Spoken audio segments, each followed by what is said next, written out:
બોલ. હરે કૃષ્ણ. તમારા ડોટર આ વખતે લેવાના છે કે નહીં માતાજી? હરે કૃષ્ણ પ્રભુજી. કાલે એકચ્યુઅલી એને એક્ઝામ છે એટલે એ નહીં લઈ શકે. ઉપલ માતાજી લઈ લેશે કાલે. અચ્છા. Okay. All the best for her exam. Hari બોલ. Thank you. Thank you. Hare Krishna. હરે કૃષ્ણ. આજે આપણે કાલનો અધૂરું થોડું ડિસ્કશન બાકી છે. શેનું ડિસ્કશન કરવાનું હતું? કઈ ઘટના ચાલતી હતી? હરે કૃષ્ણ. નૃગરાજાની તો નૃગરાજાની. હરી બોલ. રાજા નૃગની ઘટના ચાલતી હતી. કેટલું દાન કર્યું, કેટલા યજ્ઞો, કેટલું બધું, જેને કહેવાય કે સરસ જીવન, તપસ્વી જેવું, ને છતાંય ગરોળી બનવું પડે. હે ભગવાન. હે તો આપણે તો થોડું ઘણું કરીને એમ માનીએ કે મારું કામ થઈ જશે તો કેમ થશે? Anyway, let us start.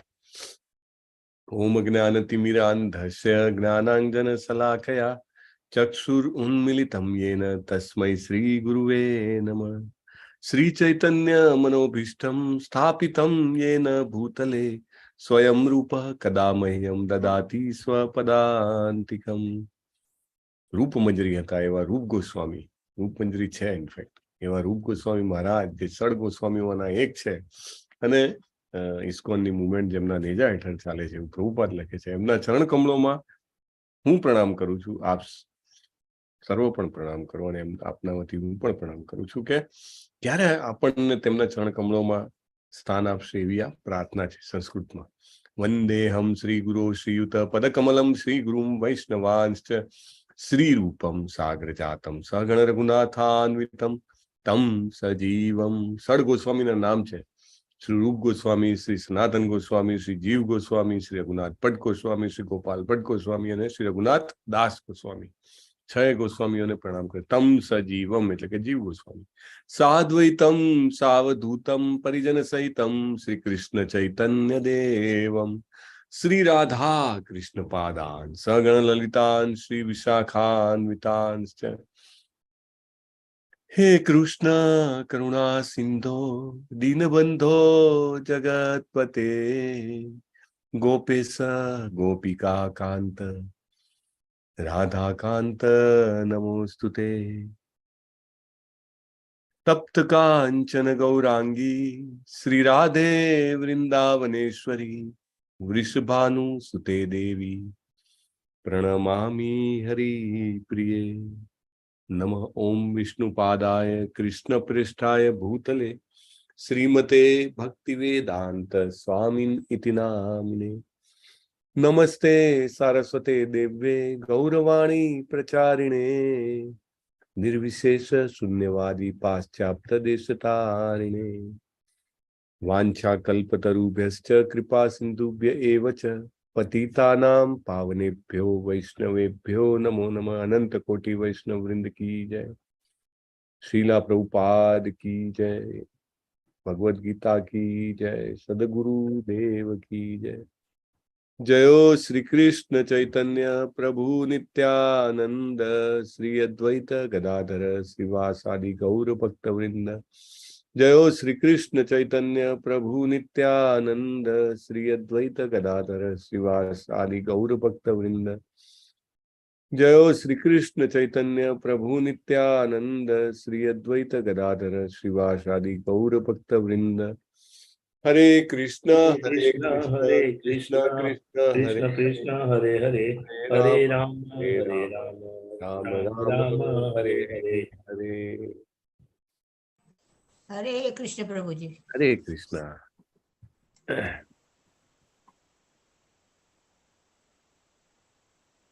છઠ્ઠા ચેપ્ટર સુધી જે લોકોને ભગવાન આશીર્વાદ આપે એ લોકો આવી શકે, અને છઠ્ઠા ચેપ્ટર પછી ખાલી જગ્યા પૂરો. લલિત કુમાર વેદ પ્રભુ તકી જશે, એ પછી છોડશે જ નહીં ક્યારે. એ કૃષ્ણજીના ચરણ કમલ નહીં છોડે, અને કૃષ્ણજી એમને નહીં છોડે. એટલે છઠ્ઠું ચેપ્ટર પરમ પૂજ્ય રામનિષ્ઠા પ્રભુ કે છે કે આપણો પેલો કહેવાય ને કે હર્ડલ રેસમાં એક હર્ડલ છે, ત્યાં સુધી પહોંચ્યો માણસ એટલે he will never leave the lotus feet of Krishna. બહુ જ મહત્વની વાત છે. આજે ડિસેમ્બરની નવી બેચ એનાઉન્સ થઈ ગઈ છે, હે ને? એટલે બધાને વિનંતી છે કે પુનઃ રજીસ્ટર કરાવજો અને બીજાને પણ રજીસ્ટર કરાવવા માટે પ્રેરણા આપજો, રાઈટ? કારણ કે now onwards it is only and only referral system, માત્ર રેફરલ સિસ્ટમથી જ રજીસ્ટ્રેશન થવાના છે આવતી બેચથી. તો બધાને વિનંતી છે કે જરૂર કરીને તમે પોતે અને બીજા એટલીસ્ટ 5 લોકોને તમે સદભાગી બનાવો, અને that is very important. So please do that. તમારા ઓફિસમાં, તમારી કોલેજમાં, તમારા વ્યવસાયમાં, જે કોઈ પણ હોય, right? So you should do that. Okay. Amrish પ્રભુ આજે થોડા મીટિંગમાં છે, તો બધાને વિનંતી કે સ્વયં ધ્યાન રાખે. ચાલો. Welcome to all our dear devotees and participants, પહેલાના અને અત્યારના. વેલકમ ટુ દિશા માતાજી એન્ડ ઓલ. ચાલો. થેન્ક યુ પ્રભુજી. હરે કૃષ્ણ. હરે કૃષ્ણ. વેલકમ. સો નૃગ રાજાની ઘટનામાં શું જાણવાનું છે? બેલા માતાજી છે. હરે કૃષ્ણ. બેલા માતાજી, તમે કોહોસ્ટ બનો છો તો સાઉન્ડ કંટ્રોલ કરજો. તો નૃગ રાજા જે છે એમની ઘટનામાંથી શું જાણવાનું, શીખવાનું, તમને શું ગમ્યું? ચાલો એ બધું જવા તો જાણવાનું, શીખવાનું તમને શું ગમ્યું? આ પ્રશ્ન છે, હે ને? હેન્ડ રેસ કરવાનો જરૂરી છે. નૃગ રાજાની ઘટનાની જે ગઈકાલે ચર્ચા થઈ એમાં શું મહત્વનું છે? યસ. 1 2 3 4 5 કોઈ નથી, અને યશોમતી શેઠ માતાજીએ હેન્ડ રેસ કરેલો છે, તો એમને બોલવાની વિનંતી છે. અતિ નમ્ર ભાવે રાજા જે પ્રકારે દાન કરતા હતા એ હા. શ્રેષ્ઠ દાન હતું. વાહ, તમને એ ગમી ગયું એમ ને? વાહ, સરસ. ધન્યવાદ માતાજી. રશ્મિ દેસાઈજી, હરે કૃષ્ણ. હરે કૃષ્ણ પ્રભુજી. આપણે ભગવાન માટે કોઈ પણ કાર્ય કરીએ તો એ જે બ્રાહ્મણો એમને આશીર્વાદ આપે છે તો કૃષ્ણના એમને સાક્ષાત દર્શન થાય છે. તો એવા કાર્ય કરવા જોઈએ કે આપણને પણ ક્યારેક પ્રભુના દર્શન થાય, પ્રભુની નજીક જઈ શકીએ. Very nice, super, fantastic. Lalit Kumar Ved Prabhu પાસે આવું છું પાછો. પ્રભુ 2 મિનિટ. સંજય સિદ્ધાજી, હરે કૃષ્ણ. હેન્ડ રેસ કર્યો હતો, તમને શું ગમ્યું? હરે કૃષ્ણ પ્રભુજી. હા, હરે કૃષ્ણ. ક્યાંથી બોલો છો? ફરીથી રિપીટ કરી દો. પાદરાથી. પાદરા, ગુજરાત. હા. હા, ઓકે, બોલો. નૃગ રાજાથી એવું જો શીખવા મળે છે કે આપણે પુણ્ય કરો કે કોઈ પણ કરો, પણ વિચારીને કરો કે જેનાથી આપણે પાપમાં ના પડી શકીએ, કોઈને ક્લેશ ના થાય કોઈની વચ્ચે. હા, ઓકે, બહુ સરસ, બહુ સરસ સંજયજી. હરી બોલ. તમારો પ્રશ્ન, તમારો પોઈન્ટ બહુ સરસ છે, પણ એવું કોઈ જ કાર્ય નથી કે જેમાં આપણે કંઈક ખોટું ના કરતા હોઈએ. કંઈક ને કંઈક તો આપણાથી કોઈને કોઈ જીવને નુકસાન થતું જ હોય છે, રાઈટ? એટલે ઇટ ઇઝ અનએવોઇડેબલ. એટલા માટે આપણે અકર્મ કરવા જોઈએ. Anyway, coming back to Lalit Kumar Ved Prabhu, Hare Krishna. હરે કૃષ્ણ પ્રભુજી. યસ, બોલો. એને આ પુણ્ય કર્મ તો કર્યા હતા, એ તો બરાબર છે કે એની તો એને ઉલટાનું ભોગવવું પડ્યું. પણ એને જે પેલા કોઈ બ્રાહ્મણને મંદિર બનાવવામાં અને કંઈક મૂર્તિ લેવામાં કે પુસ્તક લેવામાં મદદ કરી હતી, એના એ એક વસ્તુ છે. અને બીજું કે ભગવાનના ભક્તો ભગવાન સુધી પહોંચાડે, એના બાળકો જે છે એને ભગવાન સુધી, ભગવાનને બોલાવી લાવે છે. એમ બરાબર, ભગવાનના ભક્તોની હેલ્પ મળે. યસ, ભગવાનના ભક્તનું વચન હોય તો કામ થાય, અને ભગવાનના ભક્તો દ્વારા ભગવાન એમની દયા વહેવડાવે છે. સો એક વાત કહું પ્રભુજી? બોલી જાઓ, જલ્દી બોલી જાઓ. હા, પ્રભુ ભગવાન અચ્યુત છે અને એમના ભક્તની જ્યારે જ્યારે જરૂર પડે ત્યારે મદદ કરે જ છે. હરી બોલ. ધન્યવાદ માતાજી, ખૂબ ખૂબ ધન્યવાદ.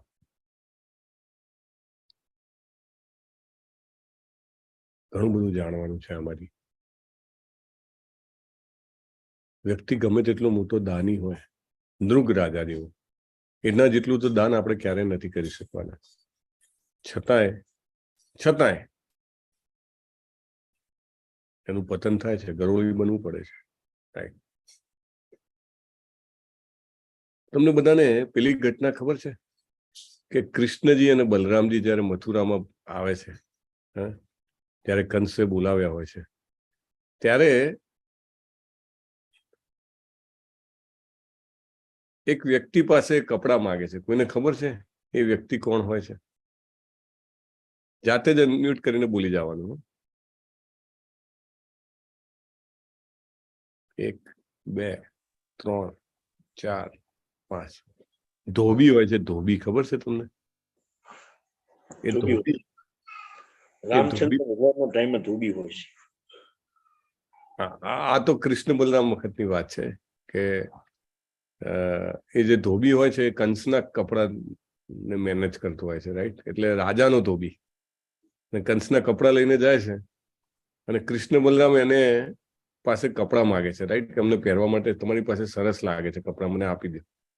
તો ધોબી શું કે છે ખબર છે?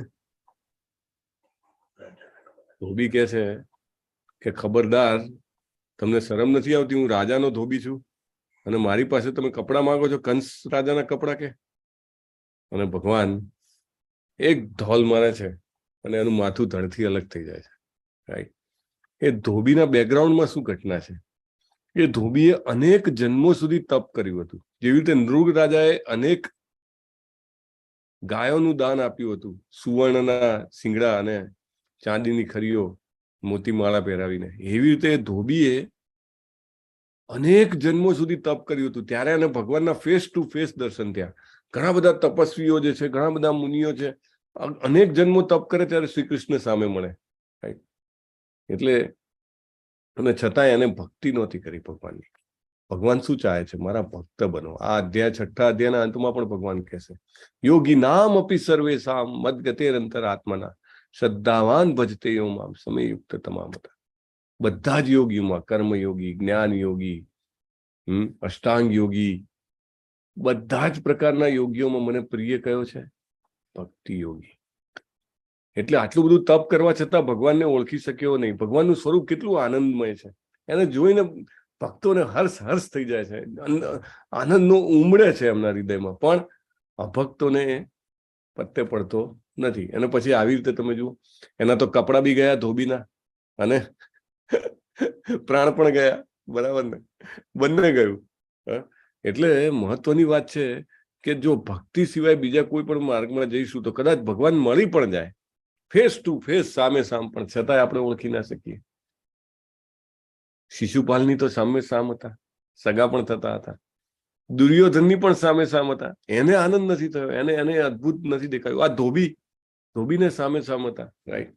Anyway, coming back to the point, જે કર્મકાંડ કરે છે અથવા તો કંઈ પણ કામ દ્વારા, યજ્ઞ, દાન, તપ, કંઈ પણ વસ્તુ દ્વારા જે આગળ વધવા માંગે છે, એનો અંત બહુ સારો હોતો નથી. કારણ કે એને કંઈક ને કંઈક ખરાબ થઈ જાય અને એના કારણે એને ભોગવવું પડે છે.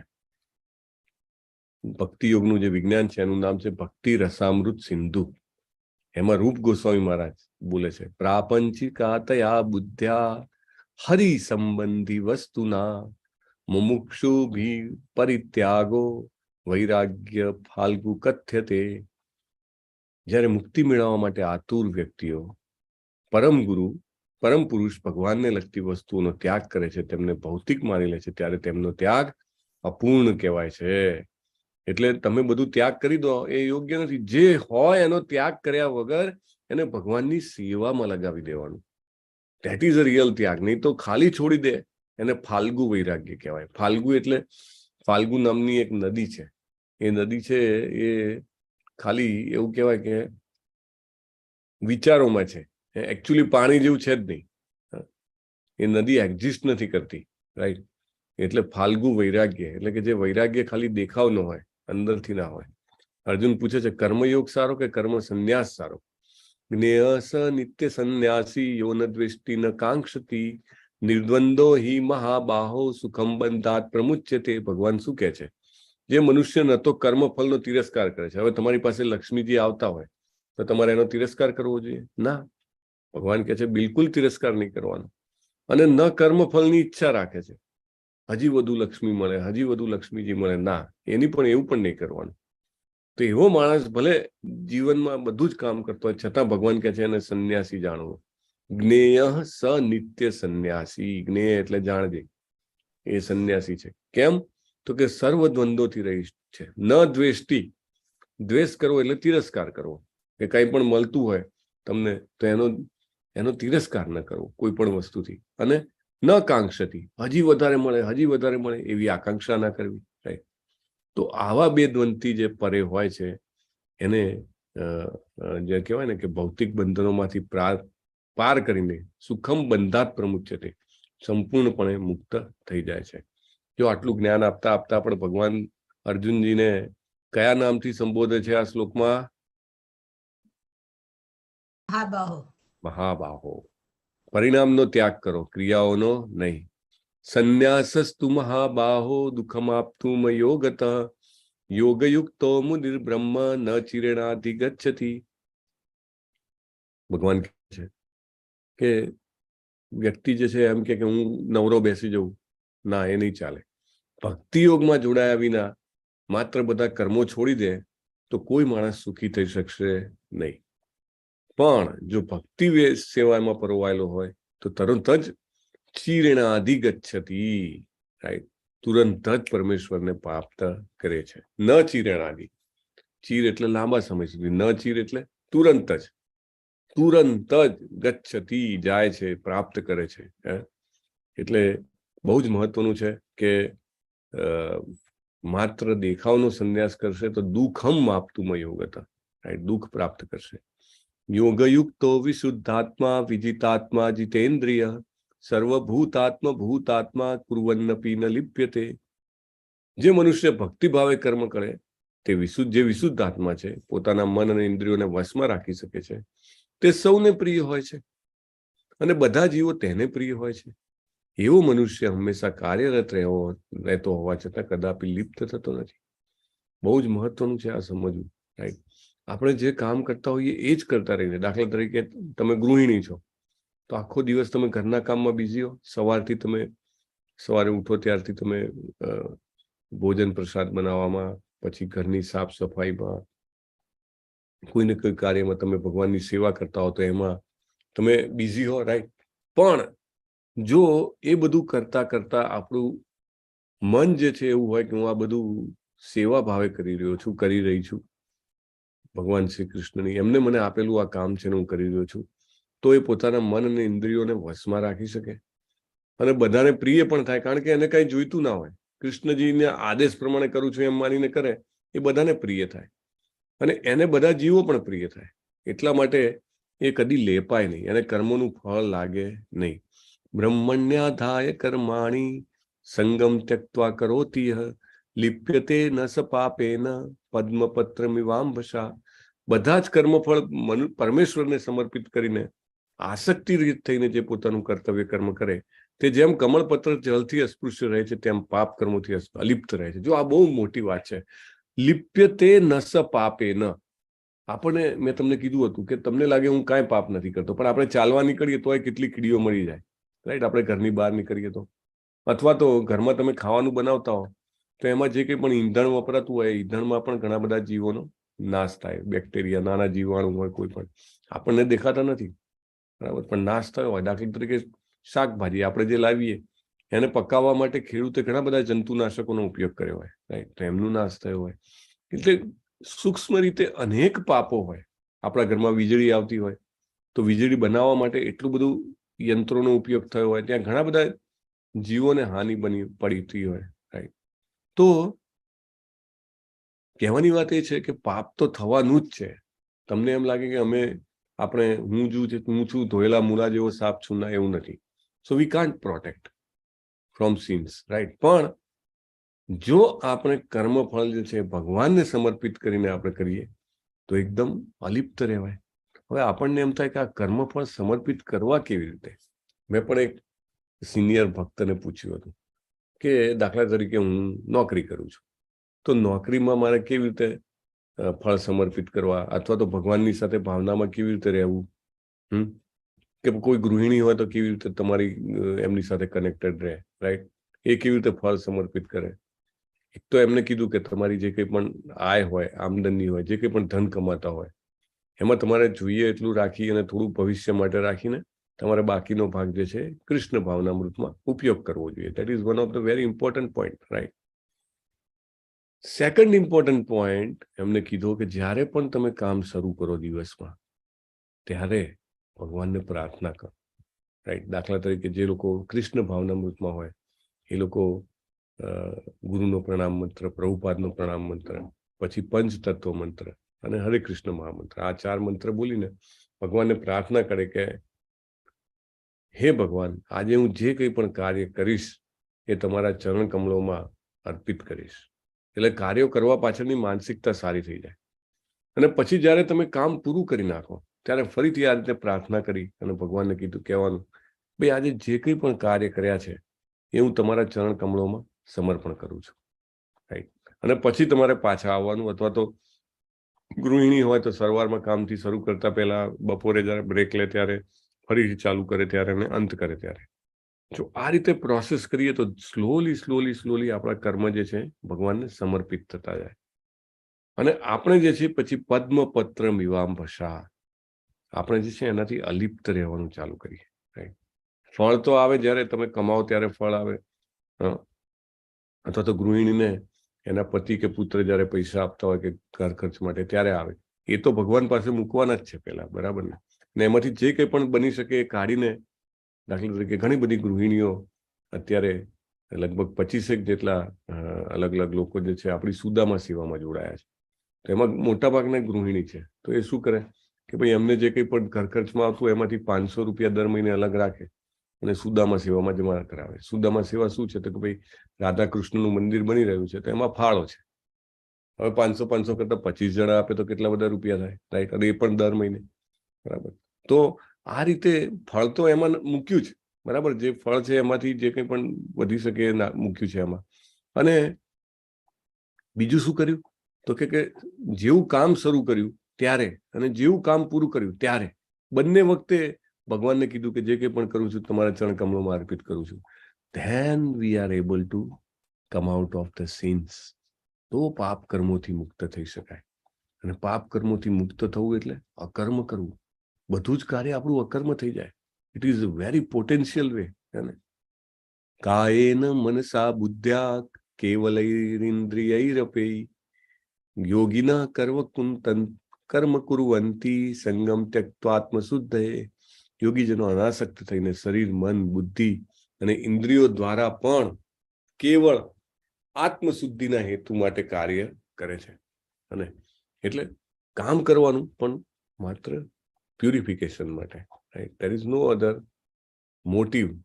કામ કરતા જ રહેવાનું. દાખલા તરીકે પરમ પૂજ્ય નામનિષ્ઠા પ્રભુ છે, જનરલી એ 12મા અધ્યાય નહીં, 12મા અધ્યાય વખતે આવતા હોય છે. મે બી એના પછી ગમે તે એક અધ્યાયમાં આવે. ઓનલાઈન આપણને દર્શન આપશે. ઇસ્કોન શ્રી રાધા ગોવિંદના મંદિરના મંગલુરુના પ્રેસિડેન્ટ છે, સંન્યાસી છે, IIT કાનપુરના એલ્યુમની છે અને ઇન્ફોટેકના એક્સ એમ્પ્લોય છે, ઇન્ફોસિસના. તો તમને લાગે 24 કલાક ફૂલ્લી બિઝી. હમણાં ગુજરાત આવવાના છે અઠવાડિયા કે 10 દિવસમાં. તો હંમેશા કામમાં ને કામમાં, પણ એમનું કામ માત્ર શ્રી કૃષ્ણ માટે. એટલા માટે એમને કોઈ કામનું ફળ જે છે એ બાંધતું નથી. યુક્ત કર્મ ફલમ ત્યક્ત્વા શાંતિમાપ્નોતિ નૈષ્ટિકીમ અયુક્ત કામ કારેણ ફલે સક્તો નિબધ્યતે. ભક્તિમાં સ્થિર થયેલો મનુષ્ય પરમ શાંતિને પામે છે, કારણ કે તે પોતાના સર્વ કર્મના ફળ મને અર્પિત કરે છે.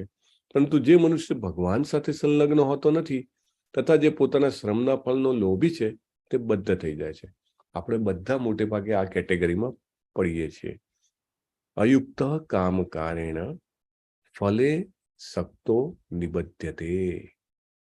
મોટે ભાગે આપણે બિઝનેસ કરતા હોઈએ, જોબ કરતા હોઈએ, તો આપણે હંમેશા આપણું જે કામ છે એમાં ફળ મળે ને એનો લોભ હોય. ખૂબ ઓછી વધતી માત્રામાં બધામાં હોય. કોઈ એવું ના કે હું તો એકદમ એના વગર જ કરું છું. ના, everybody works for something, right? Even સંબંધો રાખે આજકાલ તો માણસો એટલા સ્વાર્થી, સંબંધ પણ સ્વાર્થથી રાખે કે આ મને કામ આવશે ભવિષ્યમાં, right? That was the that is the purpose. પણ એ રીતે જે કોઈ પણ સંબંધ રાખે છે અથવા તો એ રીતે જે કોઈ પણ કામ કરે છે, એ રીતે જે કોઈ પણ વિચારે છે કે આમ કરવાથી મને આમ મળશે, રાઈટ?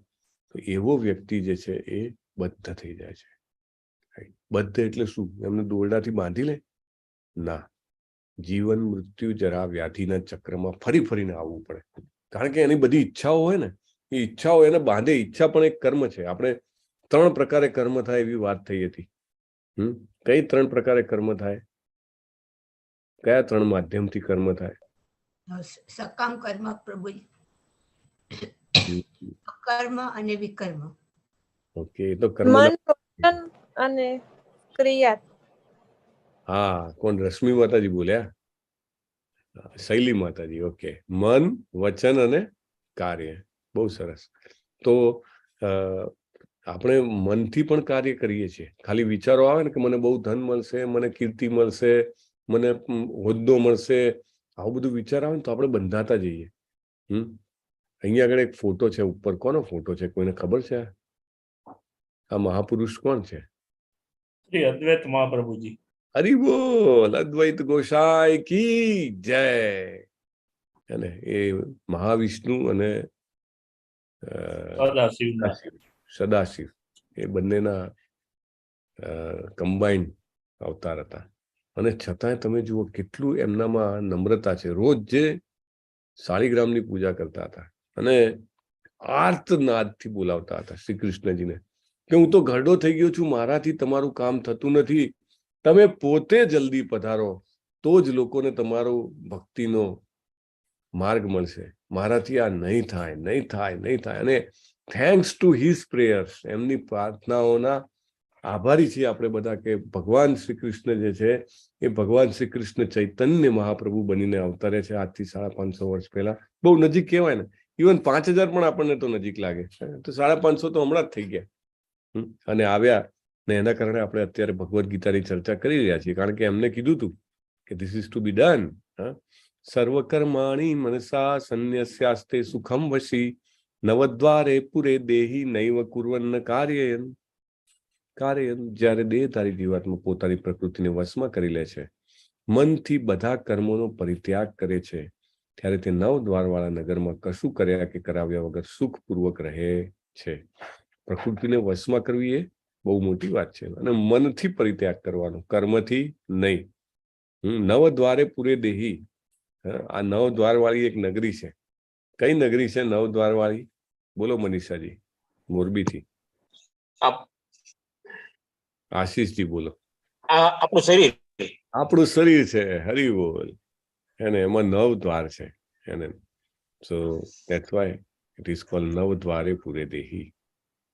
જ્ઞાનેન તુ તદ જ્ઞાનમ યેષામ નાશિતમાત્મનઃ તેષામ આદિત્યવચ જ્ઞાનમ પ્રકાશયતિ તત્પરમ.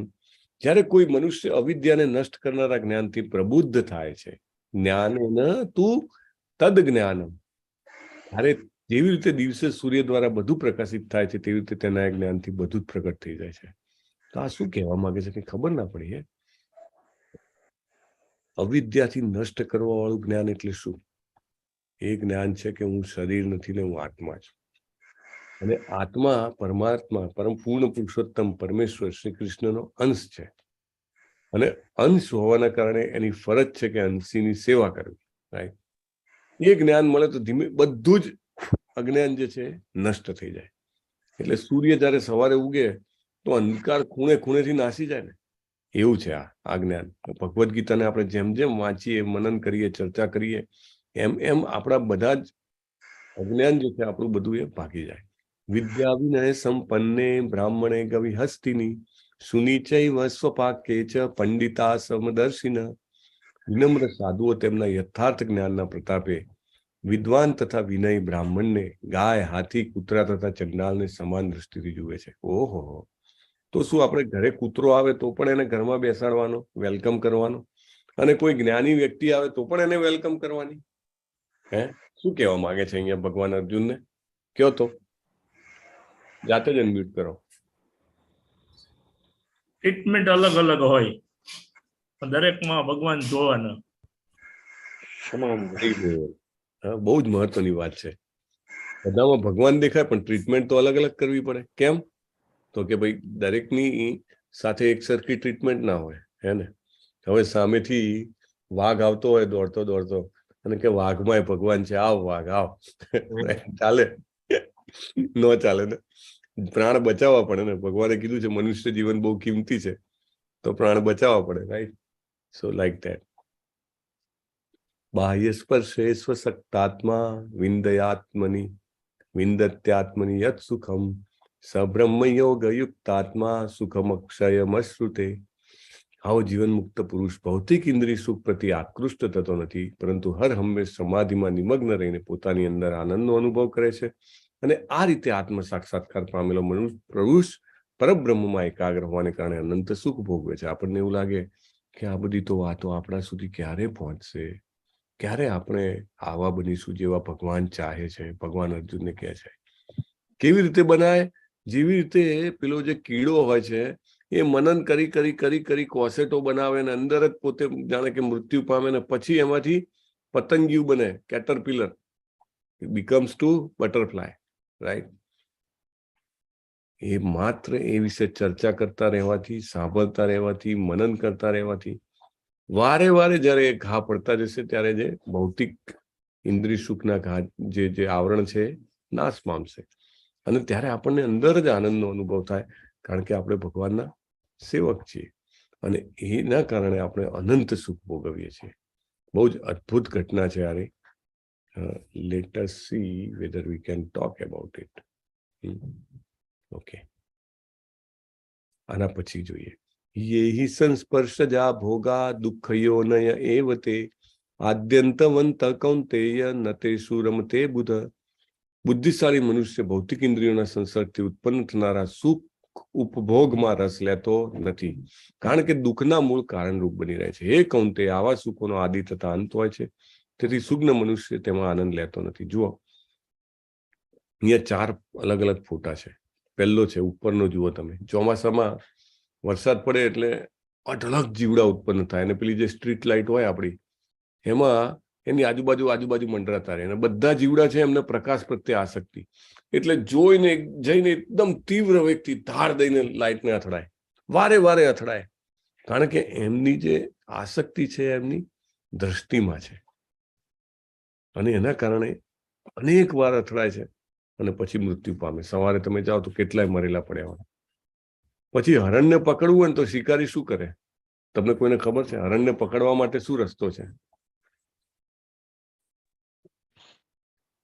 એટલે વાજિંત્ર વગાડે, સંગીત વગાડે, એટલે આકર્ષાઈને આવે.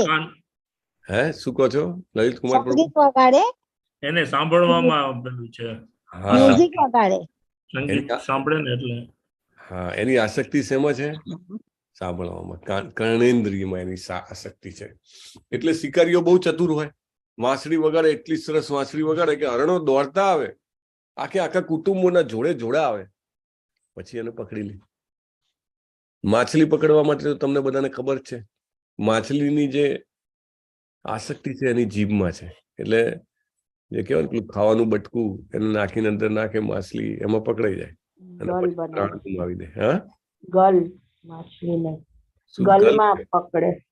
અચ્છા, રશ્મિજી ગલમાં પકડે. ઓકે. અને ભમરો જે છે એને એની જે ઘાણેન્દ્રી છે, સુગંધ છે, એમાં એને ખૂબ આસક્તિ હોય. કમળના ફૂલમાં જાય અને પછી સાંજ પડતા કમળ બીડાઈ જાય, અંદર જ ભમરો મૃત્યુ પામે. હજી એક પ્રાણી છે, હાથી. હાથીને છે ને હાથણી હોય ને તો એને પાછળ જવા દે ને વચ્ચે ખાડો કરી દે એટલે પકડાઈ જાય, ખાડામાં પડે. હાથી જે છે એની આસક્તિ એની સ્પર્શેન્દ્રિયમાં હોય છે, રાઈટ? સ્પર્શેન્દ્રિયમાં આસક્તિ એટલે શું કે જ્યાં પણ પાણી જુએ ને તો તરત જ હાથી પાણીમાં જાય, એને પાણીનો સ્પર્શ ગમે. પાણીમાંથી બહાર આવે ને પછી શું કરે હાથી? હરે કૃષ્ણ. ધૂળ છાંટે પાછો ધૂળ લગાવી દે. માટીમાં આડોટે. પાછો સૂંઢમાં ધૂળ પડીને પાછો છાંટે પોતાની ઉપર. એ બી સ્પર્શ ગમે એને પાછો, પાણીનો સ્પર્શ, પછી કે ધૂળનો સ્પર્શ, હે ને. અને પછી હાથણીને જોવે તો હાથણીનો સ્પર્શ કરવો પડે એને, એટલે એની આસક્તિ સ્પર્શેન્દ્રિયમાં છે. એને પકડવા માટે શિકારીઓ શું છટકું ગોઠવે તો કે ટ્રેન કરેલી સી એલિફન્ટ હાથણી હોય એને રાખે, હાથી એની પાછળ પાછળ જાય, પછી થોડાક આગળ જાય એવો રસ્તો સીધો બનાવ્યો હોય, હાથણી હોય બાજુમાંથી નીકળી જાય, અને ખાડો બનાવ્યો હોય, હાથી એમાં પડે. અઠવાડિયાઓ સુધી એને ખાવા પીવા ના આપે, કારણ કે હાથી એમ તો કંટ્રોલ કરવો મુશ્કેલ ને. જ્યારે આમ મૂતપ્રાય થઈ જાય પછી એને બહાર કાઢે અંદરથી, એના દાંત કાઢી લે, દાંત વેચી મારે, પછી એને ટ્રેનિંગ આપે બરાબર, વજન ઉચકવાની ટ્રેનિંગ, અથવા સર્કસમાં લઈ જવાનું હોય તો દાવ પેચ કરવાની ટ્રેનિંગ, 2 પગ ઉપર કેવી રીતે ઊભો રહેવાય એ બધી ટ્રેનિંગ આપે. પરાણે મારી મારીને ઓછું ખાવાનું આપીને એને ટ્રેનિંગ આપે. ત્યારે એટલે એને સ્પર્શેન્દ્રિયમાં આસક્તિ છે, એટલે એને આ બધું સહન કરવું પડે છે. તો એક એવું પ્રાણી છે કે જેની આસક્તિ 5 ઇન્દ્રિયોમાં છે. કયું પ્રાણી છે? મનુષ્ય. હા, મનુષ્ય, હું ને તમે બધા, રાઈટ. આપણે તો 5 ઇન્દ્રિયો ભગવાને શક્તિશાળી આપી છે મનુષ્યમાં, રાઈટ. આપણે એકમાં પણ ફસાઈએ તો આપણે વારે વારે આવવું પડે. ભગવાન શું કહે છે કે આવા સુખોનો આદિ તથા અંત હોતો નથી, અને એમાં જેમ ભાગ લઈએ દુઃખના મૂળ કારણરૂપ બની રહે છે. એટલે જે હોશિયાર હોય, ઇન્ટેલિજન્ટ હોય, સુખ ન તે શું રમતે બુધ, ન તે શું તેમાં રમતે એટલે તેમાં આનંદ લેવાની ઈચ્છા કરતો નથી. કોણ? બુધ, બુદ્ધિશાળી માની, એને ઇન્ટેલિજન્ટ પર્સન ડઝન્ટ ટેક. શક્નોતિ હૈવ ય સોઢું પ્રાક શરીર વિમોક્ષણાત કામ ક્રોધોદ્ભવમ વેગમ સયુક્ત સ સુખી નર. જો વર્તમાન શરીરનો ત્યાગ કરતા પહેલા કોઈ મનુષ્ય ભૌતિક ઇન્દ્રિયોના આવેગોને સહન કરી શકે તથા વાસનાના અને ક્રોધના વેગને રોકી શકે તો તે યોગી જ છે, અને તે આ જગતમાં સુખી હોય છે. ભગવાનના શબ્દો છે. શરીરનો ત્યાગ કરતા પહેલા એટલે ભણવાનો સમય ચાલતો હોય તો પહેલા 25 વર્ષ, ગૃહસ્થાશ્રમી હોય તો વચ્ચેના 25 વર્ષ, અને 50 વર્ષ પછી બધા જ ભૌતિક ઇન્દ્રિયોના આવેગને સહન કરવાનું, વાસના અને ક્રોધને રોકવાની.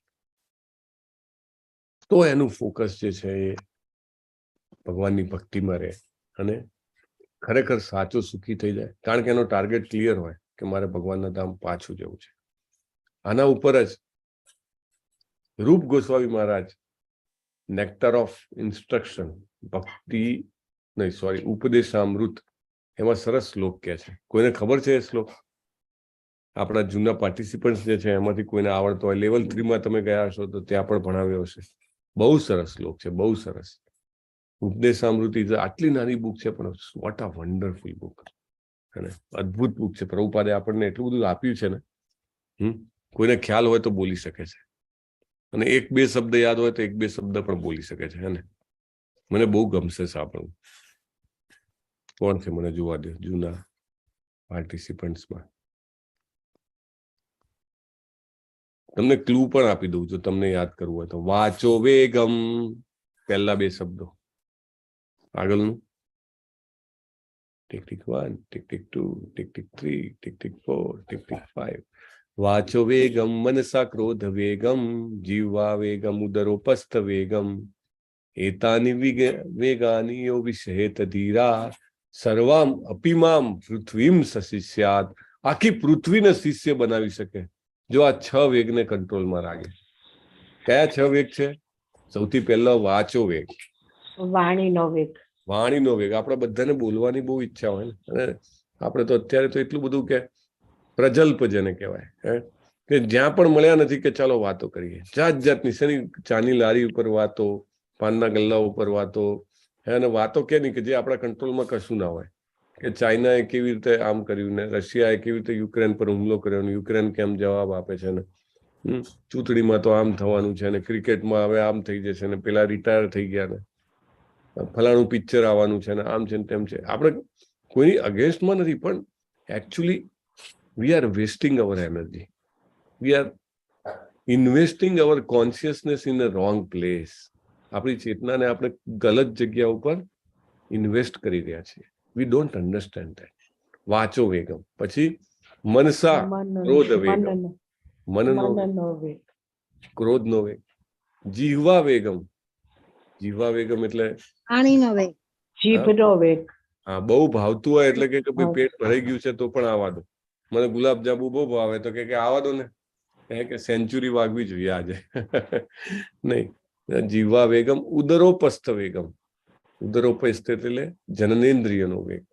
તો આટલા વેગો જે સહન કરી શકે એવું કહે છે કે આખી પૃથ્વીમાં શિષ્ય બનાવવા માટે લાયક છે. એવું કોણ કે છે ઉપદેશામૃતમાં? હમણાં તો બોલ્યો હતો, ભૂલી ગયા. રૂપ ગોસ્વામી. રૂપ ગોસ્વામી મહારાજ કી જય. રૂપ ગોસ્વામી મહારાજ, યસ. તો એ ભગવાન જ આ વસ્તુ એ જ કહે છે, રાઈટ. સુખી રહેવાનો રસ્તો કહે છે ભગવાન. If you want to be happy then follow this.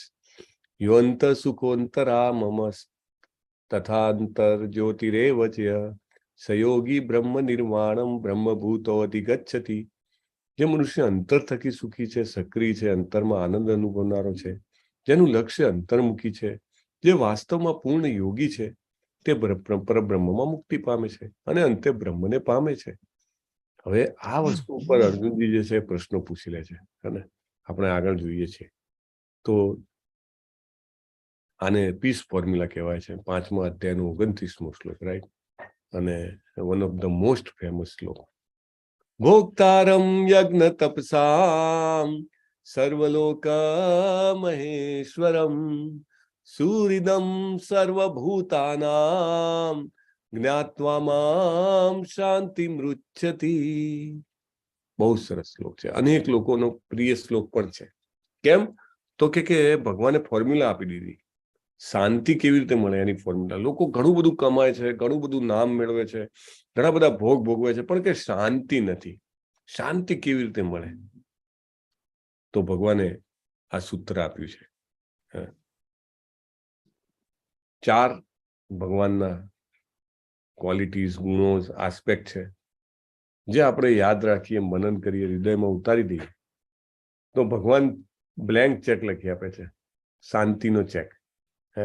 કે તમને જોઈએ એટલી શાંતિ મળશે. તો કયા 4 છે? ભોક્તારમ યજ્ઞ તપસામ. ભોક્તા, ભોક્તા એટલે કોણ? એન્જોયર, કે જે ભોગવે છે. તો શું ભોગવે છે? બધા જ યજ્ઞો. લોકો જાત જાતના યજ્ઞ કરે ને, દ્રવ્ય યજ્ઞ અને જ્ઞાન યજ્ઞ ને આપણો જે રેગ્યુલર ઓમ સ્વાહા વાળા યજ્ઞ, બધા જ યજ્ઞોના ભોગતા, એમને ભોગવવા વાળા. બીજું, બધી તપશ્ચર્યાના ભોગતા. જેટલી પણ પ્રકારની તપશ્ચર્યાઓ થાય છે, મનની, વાણીની, શરીરની, બધી જ તપસ્યાઓના ભોગતા એકમાત્ર શ્રી કૃષ્ણ છે. આ પહેલું ક્વોલિટી. આ યાદ રાખવાનું, મનન કરવાનું, ચર્ચા કરવાની, બીજાને કહેવાનું, રાઈટ. તમે જોજો 100% શાંતિ જોઈતી હોય એમની 25% તો આનાથી જ મળી જાય. બીજી 25%નું બીજું ઇન્સ્ટોલમેન્ટ. સર્વલોક મહેશ્વરમ. જેટલા પણ ગ્રહો છે, સમસ્ત ગ્રહો, જેટલા પણ દેવો છે, દેવી દેવતાઓ છે, એ બધાના મહેશ્વર, મહાન ઈશ્વર, એમના પરમેશ્વર એ માત્ર શ્રી કૃષ્ણ છે. નંબર 2, 50% શાંતિ આમાં આવી ગઈ. જેટલા પણ લોકો એવું કે ભારતમાં તો કે પ્રધાનમંત્રી, અમેરિકામાં પ્રેસિડેન્ટ, એવી રીતે બધા અલગ અલગ હોય રાજા. ના, દરેક લોકના રાજા એકમાત્ર છે, મહેશ્વર, મહાન ઈશ્વર એ શ્રી કૃષ્ણ છે. અને ખાલી આ પૃથ્વી નહીં, 14 ભુવનો જોયા હતા આપણે ગઈકાલે ગોલોકા ચાર્ટમાં, એને બધા જ લોક અને બધા જ બ્રહ્માંડ. ત્રીજી વાત, સુહૃદમ સર્વભૂતાનામ. પેલી વ્યક્તિ જે છે ને મારા સુહૃદ મિત્ર છે, રાઈટ. આપણે કહીએ ને સુહૃદ એટલે એકદમ કેવા? એકદમ ડિયરેસ્ટ, ડિયરેસ્ટ, ડિયર મોસ્ટ.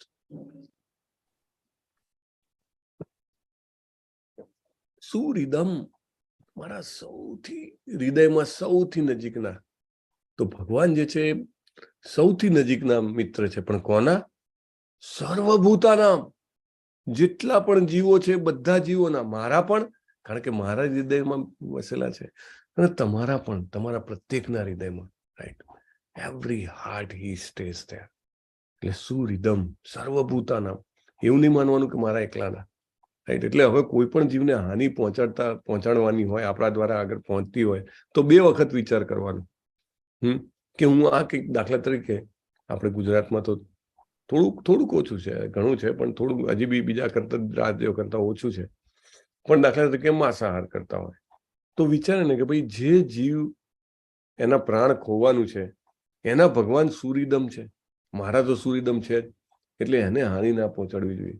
એટલે આ 3જા નંબરનું જ્ઞાન, રાઈટ? સુરિદમ સર્વભૂતાનામ. એનાથી બીજા 25% શાંતિ મળે, 75% શાંતિ થઈ ગઈ. કારણ કે તમે બીજાને હાનિ નહીં પહોંચાડી શકો, કારણ કે દરેક જીવના સુરિત છે ભગવાન. જ્ઞાત્વા મામ, ભગવાનને જાણવાના, ભગવાનની ભાવનામાં ઓતપ્રોત થવાના, એ 4થું ભાગ, બરાબર? જ્ઞાત્વા મામ, ભગવાનને જાણવાનો પ્રયત્ન કરો. શાંતિ મૃચ્છતિ, રાઈટ? તો આ 4 વસ્તુ ભેગી થાય, 25, રાઈટ? તો શાંતિ, પરમ શાંતિની પ્રાપ્ત થાય. ભલે આ સંસારમાં 3 પ્રકારના દુઃખો છે. કયા 3 પ્રકારના દુઃખો છે સંસારમાં? આદિ, વ્યાધિ ને ઉપાધિ. આદિ દૈવિક, આદિ ભૌતિક, આધ્યાત્મિક. હરી બોલ, સરસ. અને 4 પ્રકારના કષ્ટોમાંથી પસાર થવું પડે છે. કયા કષ્ટો જે બધાને પસાર કરે? જન્મ, મૃત્યુ, જરા, વ્યાધિ. જન્મ, મૃત્યુ, જરા, વ્યાધિ, રાઈટ? એ બધામાંથી દુઃખમાંથી શાંતિ મળે. અરે તમે પણ એવું કહો છો, પણ મૃત્યુ તો આવશે જ ને, ઘણા બુઢાપો તો આવશે જ, બહાર શરીર ઉપર આવશે. અંદરથી એટલી શાંતિ હશે ને, ગમે તેવું, જેને હોય ને, આપણે ભાગવતમમાં ચર્ચા થઈ હતી, શીલા પ્રભુપાદના શિષ્ય, નામ બોલો ખાલી જગ્યા પૂરો, એમને બોન કેન્સર થયું હતું અને મૃત્યુ વખતે કે કોઈ મારું કેન્સર લઈ લેવા તૈયાર થાય તોય આપવું નથી, કે આઈ એમ સો મચ ઇન જોય. કીર્તન કરતા કરતા અને એમના ગુરુભાઈને કહે છે કે we are there with Krishna in his લીલા, રાઈટ? હરિદાસ ઠાકોર. એ તો સ્વાભાવિક. તો ચૈતન્ય મહાપ્રભુના ખોળામાં શું નામ હતું? આગળ ભક્તિ તીર્થ સ્વામી મહારાજ, ભક્તિ તીર્થ સ્વામી. એમનો વિડીયો બી છે યુટ્યુબ પર, you can see. Just before few hours of death આંખમાંથી આંસુ છે, કારણ કે ભગવાન દેખાય છે, મરવાના આંસુ નથી. અને ખુશી એ ભગવત ધામ જાય છે. પ્રભુપાદનો આદેશ હતો કે 16 માળા ઓછામાં ઓછી કરવી, જે મારી પાસેથી દીક્ષા લે એને, રાઈટ? તો એમને 5 કલાક લાગતા હતા. કેન્સર થયું હતું ને, બહુ તકલીફ પડતી હતી, તો એ રોજ જે કરે. અને અંત સમયે આ 3 એમને ખબર કે કૃષ્ણ જ ભોગતા છે, પરમ ભોગતા. એમને ખબર કે બધા જ લોકોના સ્વામી શ્રી કૃષ્ણ છે. એમને ખબર કે સમસ્ત જીવોના હિત કરતા શુભેચ્છક શ્રી કૃષ્ણ છે. શ્રી કૃષ્ણજીને જાણતા હતા, માટે એમને પરમ શાંતિ પ્રાપ્ત થઈ. આવું કેન્સર, આટલી બધી તકલીફ, અને છતાં એટલા આનંદ સાથે મૃત્યુ પામે છે, રાઈટ? સો મૃત્યુ તો આવશે જ, વૃદ્ધાવસ્થા પણ આવશે, બીમારી પણ આવશે, પણ અખંડ શાંતિની પ્રાપ્તિ હશે, right? Very important point. With that we complete chapter number 5, which is very important, and then we will start chapter 6 also today. કારણ કે today it is a time for chapter 6, right?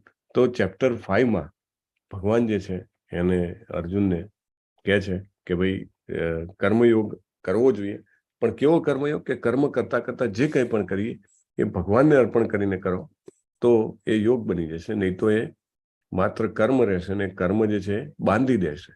એટલે બંધાવામાં જે બુદ્ધ જે હોશિયાર લોકો હોય છે એ બંધાતા નથી. એ હંમેશા શું કરે છે? છટકી જાય છે. અને કેવી રીતે છટકી જાય છે? લેટેસ્ટ આપણે જોયું કે પીસ ફોર્મ્યુલાનો ઉપયોગ કરીને છટકી જાય છે.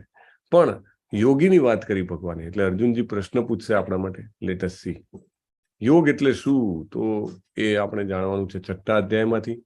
એના 5 ભાગ છે.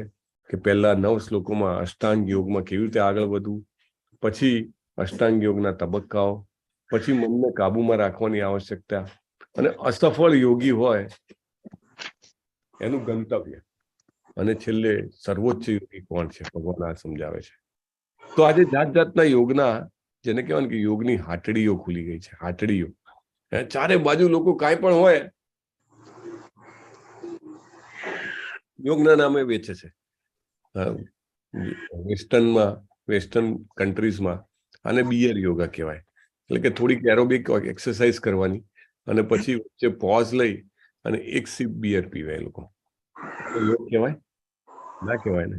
ભાઈ જેના પણ માઇક ચાલુ હોય કૃપા કરીને બંધ કરો ને. વેલુબા વાઘેલા એનું છે. ઓકે. તો આને બિયર યોગા કે છે. પછી આને ગોટ યોગા કે, બકરી યોગ. શું? તો કે બકરીને આપણે ઊંધા પડીને બકરીને આપણી ઉપર ઊભી રાખવાની. અરે ભાઈ તમારે કંઈક કરવું જ હોય આવું કંઈક ગતકડું તો તમે એને એક્સરસાઇઝ કહો કે કંઈક કહો. યોગ કહેવાની શું જરૂર છે? ઓફિસમાં બધા સરખા કપડાં પહેરીને બધી ખુરશીઓ અને ટેબલને આગા પાછા કરી જગ્યા કરી અને થોડીક આમ એક્સરસાઇઝ કરે. શું કરો છો? તો કે યોગ કરીએ છીએ. એ સિવાય yoga for physical mental health, yoga for pregnancy, yoga for kaizen, chair yoga, જાત જાતના યોગા. અહીંયા આગળ એક બીજો યોગી દેખાય છે. તમને દેખાય છે અહીંયા આગળ? કોણ છે આ યોગી? કોણ કહેશે? હિરણ્યકશિપુ. શેના માટે યોગ કરે છે? એમને અમર થવું હતું.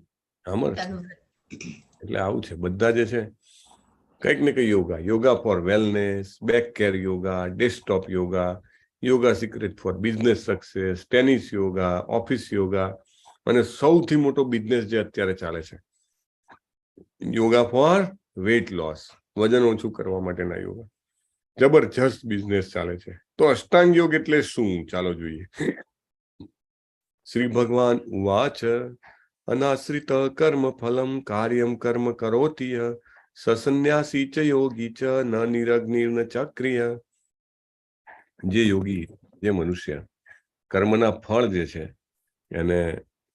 એના પ્રત્યે અનાસક્ત હોય છે અને પોતાના કર્તવ્ય અનુસાર કર્મ કરે છે તે સંન્યાસી છે, સાચો યોગી પણ છે. પણ એવો નહીં કે જે બધું પોતાનું ખાવાનું પણ ના બનાવે ને અગ્નિ પણ પ્રગટાવે ને કર્તવ્ય કર્મ ના કરે. એને સાચો યોગી કહેવાતો નથી. ભગવાન કહે છે ન નિરગ્નિર્ન ચાક્રિય ઉદ્ધરેદાત્મનાત્માનમ નાત્માનમ વવસાદયેત આત્મૈવ યાત્મનો બંધુર આત્મૈવ રિપુરાત્મન. મનુષ્ય પોતાના મનની સહાયતાથી પોતાનો ઉદ્ધાર કરવો જોઈએ અને પોતાનું પતન થવા દેવું ન જોઈએ. આ મન બદ્ધ જીવનું મિત્ર પણ છે અને શત્રુ પણ છે. હરિબોલ. બહુ જ મોટો પોઈન્ટ છે. આ વાત આપણે ક્યારે જોઈ હતી? કયા અધ્યાયમાં આવી હતી? કોઈને યાદ છે? મન, બુદ્ધિ. પ્રભુજી બીજા અધ્યાયમાં. કયા અધ્યાયમાં? બીજા. સેકન્ડ. ચાલો થોડો ક્લુ આપી દઉં. આત્મા, બુદ્ધિ, મન, ઇન્દ્રિયો. બોલો. પાંચમા અધ્યાયમાં. ત્રીજો અધ્યાય હતો. કર્મયોગ ત્રીજો અધ્યાય. 5 ઘોડાઓ વાળું ચિત્ર હતું. ત્રીજો અધ્યાય હતો. ત્રીજો અધ્યાય. કોણ? જયશ્રી માતાજી બોલ્યા. વાહ ભાઈ વાહ. પરફેક્ટ. હરે કૃષ્ણ. જયશ્રી માતાજી. બહુ સરસ. જયશ્રી માતાજી ક્યાંથી બોલો છો તમે? Once again. કતાર દોહા છે. કતાર દોહા. જયશ્રી સોની માતાજી. હા. હા. Okay okay. હરી બોલ. બહુ સરસ. તો હરે કૃષ્ણ. ધન્યવાદ. તો મન જે છે એ કંટ્રોલમાં રાખે છે. કોને કંટ્રોલમાં રાખે છે મન? મન કોની? બુદ્ધિને. કેમ? ઇન્દ્રિયોને ને આપણે ઘોડા, લગામ, સારથી અને પાછળનો પેસેન્જર, આ 4 સ્ટેજ તો જોયા હતા. કેમ? હે? આત્મા પેસેન્જર. હા. તો મન કોને કંટ્રોલ કરે? ઇન્દ્રિયોને. રાઈટ. એટલા માટે જેનો મન એનો ફ્રેન્ડ હોય એ એનો પતન ના થવા દે, કારણ કે ઇન્દ્રિયોને કંટ્રોલ કરે. પણ મન જેનો એનિમી હોય, શત્રુ હોય, એ એનું પતન કરાવી દે. ભગવાન એવું કહે છે. રાઈટ. ત્રીજા અધ્યાયને આજ આપણે જોયું હતું ને ચિત્ર. મંદુરાત્માત્મનસ્તસ્ય યેનાત્મૈવાત્મના જીત અનાત્મનસ્તુ શત્રુત્વે વર્તેતાત્મૈવ શત્રુવત. જેણે મન પર વિજય મેળવ્યો છે એને એના માટે સર્વશ્રેષ્ઠ મિત્ર. જે એમાં નિષ્ફળ નીવડ્યો છે એનો શત્રુ.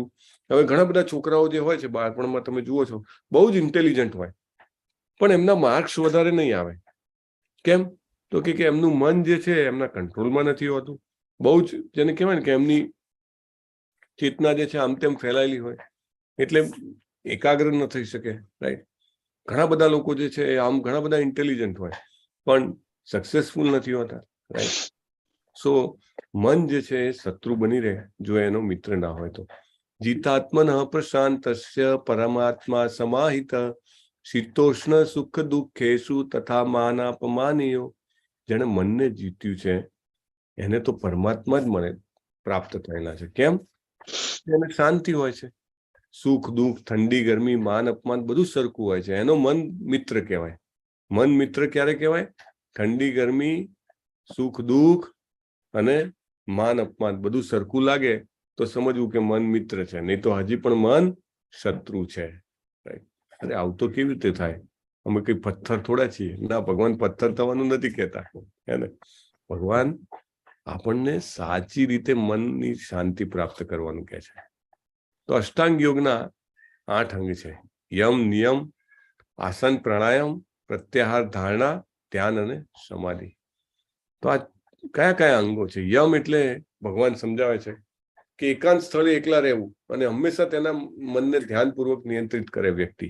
કોઈ કે હું અષ્ટાંગ યોગમાં ખાલી હું પ્રાણાયામ પકડી લઉં તો ના ચાલે, ખાલી હું ધ્યાન પકડી લઉં તો ના ચાલે. ના, 8 અંગ તમે કરી શકો તો તમે યોગ કર્યો કહેવાય. બાકી તમે યોગનો પાઠ પકડીને એમ કહો કે આ હું કરું છું તો એ યોગ્ય નથી. ભગવાન એમને એની શરૂઆત શેનાથી થાય છે?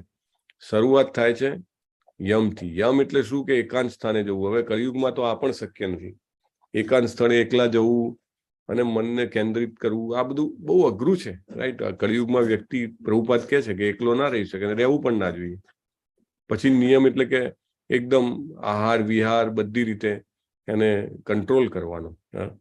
અને નિંદ્રા બધી આદતોમાં નિયમિત આહાર વિહાર નિંદ્રા કાર્ય કરવાની આદતો. પછી એને આસન કેવું? બહુ ઊંચું નહીં, બહુ નીચું નહીં. પછી વૃક્ષચર્મથી ઢાંકવું, પછી સુવાળું વસ્ત્ર પાથરવું, પવિત્ર સ્થાન હોવું જોઈએ અને પછી સુસ્થિર થઈને બેસવાનું. તો આને આસન કહેવાય. અને પ્રાણાયામ કરે પછી તમને બધાને ખબર છે તો, અને ભગવાનનું ચિંતન કરે. રાઈટ. પછી બધી જ ઇન્દ્રિયોની અંદરથી પ્રાણને ખેંચી લે, એકાગ્ર થાય અને ધ્યાન કરે. ત્યારે એને સમાધિ લાગે. એટલે કે ભગવાનની દર્શન થઈ શકે અથવા તો એક થઈ શકે, જે બ્રહ્મ પ્રાપ્તિ માટે લોકો પ્રયત્ન કરતા હોય છે. પણ આ બધું જે છે એ બહુ જ મુશ્કેલ છે. ભગવાન એવું કહે છે કે યતો યતો નિશ્ચરતી મનસ ચંચલમ અસ્થિરમ તતસ્તતો નિયમયત દાત્મન્યેવ વશમ નયેત. મન પોતાની ચંચલ તથા અસ્થિર વૃત્તિને કારણે જ્યાં જ્યાં ભટકતું હોય ત્યાંથી એને સર્વતા પાછી વાળી લેવું અને નિયંત્રણ હેઠળ લાવવું જોઈએ. એટલે this is going to be very difficult ને, કે આ મનને કેવી રીતે કંટ્રોલ કરવું. એ ભલો મોટો પહેલવાન હોય, મોટો શક્તિશાળી હોય, ત્યાં કે હું કેટલાય લોકોને કંટ્રોલ કરી લઉં એકલા હાથે, કે આવા દો, પણ મનને કંટ્રોલ કરવું હોય તો વેરી ડિફિકલ્ટ. અર્જુન શું કહે છે? યોયમ યોગસ્ત્વયા પ્રોક્ત સામ્યેન મધુસૂદન એતસ્યાહમ ન પશ્યામી ચંચલત્વાત સ્થિતિમ સ્થિરામ. હે મધુસૂદન, આપે જે યોગ પદ્ધતિ સંક્ષેપમાં વર્ણવીને એ મને બહુ જ ઇમ્પ્રેક્ટિકલ લાગે છે. તમે જુઓ કેટલો સરસ સંબંધ છે. ભક્ત ભગવાનને કહી શકે ભગવાન બહુ અઘરું કામ કહો છો, આવું ના કહેશો. મનને કંટ્રોલ કરવું બહુ અવ્યવહારું છે, નિભાવી ન શકાય એવું છે. કારણ કે મન કેવું છે? ચંચલ તથા અસ્થિર હોય છે.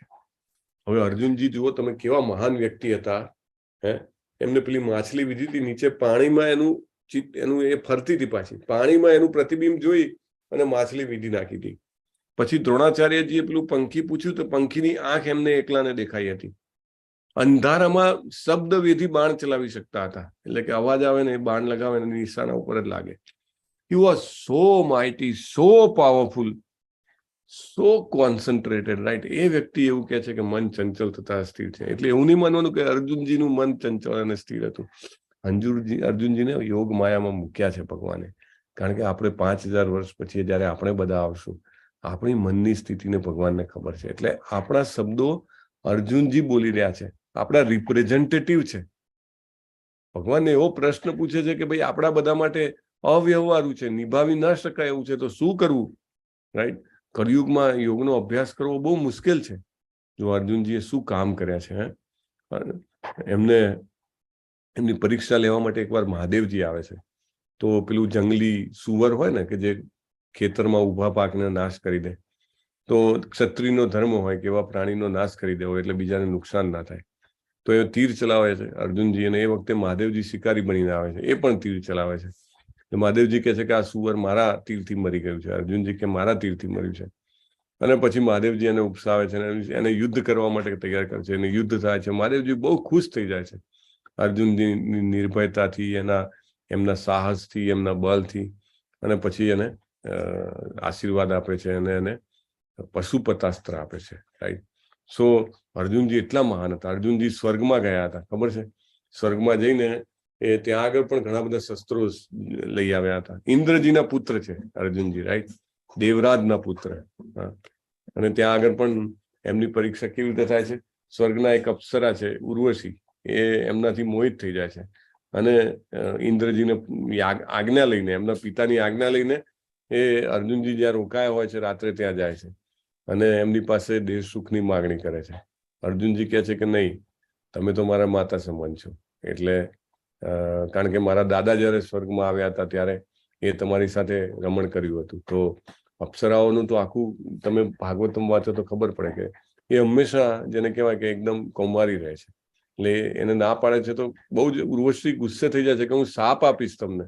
તો કે શાપ લેવા તૈયાર છું, અને શાપ આપે પણ છે કે 1 વર્ષ સુધી 1 વર્ષ સુધી તમારે નપુંસક બનીને રહેવું પડશે. અર્જુનજી ખુશે ખુશે શ્રાપ સ્વીકારી લે છે. એટલે એમનું કેરેક્ટર, મનુષ્યનું કેરેક્ટર ક્યારે ખબર પડે? એકલા હોય ત્યારે ખબર પડે. રાઈટ? અર્જુનજી એટલા મહાન હતા. અને ભગવાને પોતાની બેન પરણાવી છે એમની સાથે. સુભદ્રા માઈ કી જય. રાઈટ? અને સર્વશ્રેષ્ઠ ધનુર્ધર હતા. રાઈટ? ભગવાનના શાશ્વત પાર્ષદ છે. શાશ્વત પાર્ષદ. જેટલી વાર શ્રી કૃષ્ણજી આવે ત્યારે એની સાથે અર્જુનજી આવે. જો નર નારાયણનો ભગવાનનો એક અવતાર છે, એમાં નારાયણ સ્વરૂપે ભગવાન છે અને નર સ્વરૂપે અર્જુનજી છે. નર નારાયણ બદ્રિકાશ્રમમાં પ્રગટ થાય છે. Right? So he is not a normal person. Let us not think કે એમનું મન એમના કંટ્રોલમાં નથી. છતાંય શું કે છે? ચંચલમ હિ મન કૃષ્ણ પ્રમાથી બલવદ દૃઢમ તસ્યાહમ નિગ્રહમ મન્યે વાયોરીવ સુદુષ્કરમ. હે કૃષ્ણ, મન ચંચળ, ઉચ્છંખલ, દુરાગ્રહી તથા અત્યંત બળવાન છે. તેને વશમાં રાખવું મને વાયુને વશમાં રાખવાથી પણ વધારે અઘરું લાગે છે. હવે આ ઉદાહરણ કેમ આપે છે? વાયુને કોઈએ વશ કર્યો છે? હા, અર્જુનજીએ પોતે વાયુને વશ કર્યો હતો. કેવી રીતે? કોઈ કહેશે? એમની પાસે વાયુનું શસ્ત્ર છે. યસ, એમને તપશ્ચર્યા કરીને વાયુ અસ્ત્ર મેળવેલું છે. અત્યારના બધા અસ્ત્રો તો બધા અગ્નિના બેઝ હોય. રાઈટ? બોમ્બ નાખે, ગોળી મારે, બધું અગ્નિ બેઝ છે. બરાબર? પણ એ વખતે જળના, વાયુના, પૃથ્વીના, આ 5 તત્વોના શસ્ત્રો હતા. સાયન્સ ડેવલપ્ડ હતું. એનીવે, તો અર્જુનજી એવું વાયુ અસ્ત્ર ચલાવી શકે કે સેંકડો કિલોમીટરની ઝડપે પવન ફૂંકાય. વાવાઝોડામાં જેમ લોકો ઉડી જાય ને એમ બધા પાછા જતા, રથ ને ઘોડા અને માણસો બધા ખેંચી જાય. રાઈટ? તો એ મેળવવા માટે જેટલી તકલીફ ને જેટલી મહેનત કરી હતી ને, અથવા તો એમાં જેટલી અઘરું પડ્યું હતું એના કરતા પણ કે મનને કંટ્રોલ કરવું અઘરું છે. કોના માટે કે છે? આપણા બધા માટે કે છે. Let us understand. અર્જુનજીને માયામાં મૂકવામાં આવ્યા છે. કેટલું સરસ દ્રશ્ય છે, તમે જુઓ. હે કૃષ્ણ, મનને કંટ્રોલ કરવું કેવું છે? અત્યંત અઘરું છે. અર્જુનજી આમ કરીને કહે છે. તો મને એવું કેમ કહો છો મનને કંટ્રોલ કર? તમે એમ કહો છો કે મન જો કંટ્રોલમાં હોય તો આપણું મિત્ર છે, નહીં તો શત્રુ છે. જુઓ, આપણા માટે પૂછે છે આ પ્રશ્ન, જેથી આપણને ક્લેરિટી આવે. ભગવાન કહે છે અસંશયમ મહાબાહો મનો દુર્નિગ્રહમ ચલમ અભ્યાસેન તુ કૌંતેય વૈરાગ્યેણ ત ગૃહ્યતે. બરાબર છે તારી વાતમાં બિલકુલ ખોટું નથી. અસંશયમ, ચોક્કસ, વિધાઉટ એની ડાઉટ. હે મહાબાહો. મહાબાહો એટલે શક્તિશાળી કીધા છે. ખાલી શરીરની શક્તિ નહીં, મનની પણ શક્તિ હતી એમની પાસે.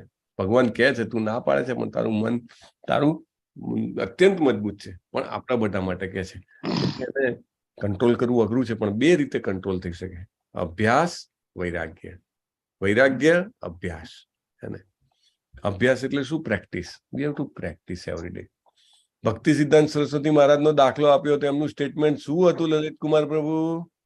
મનને કેવી રીતે કરવાનું કંટ્રોલ?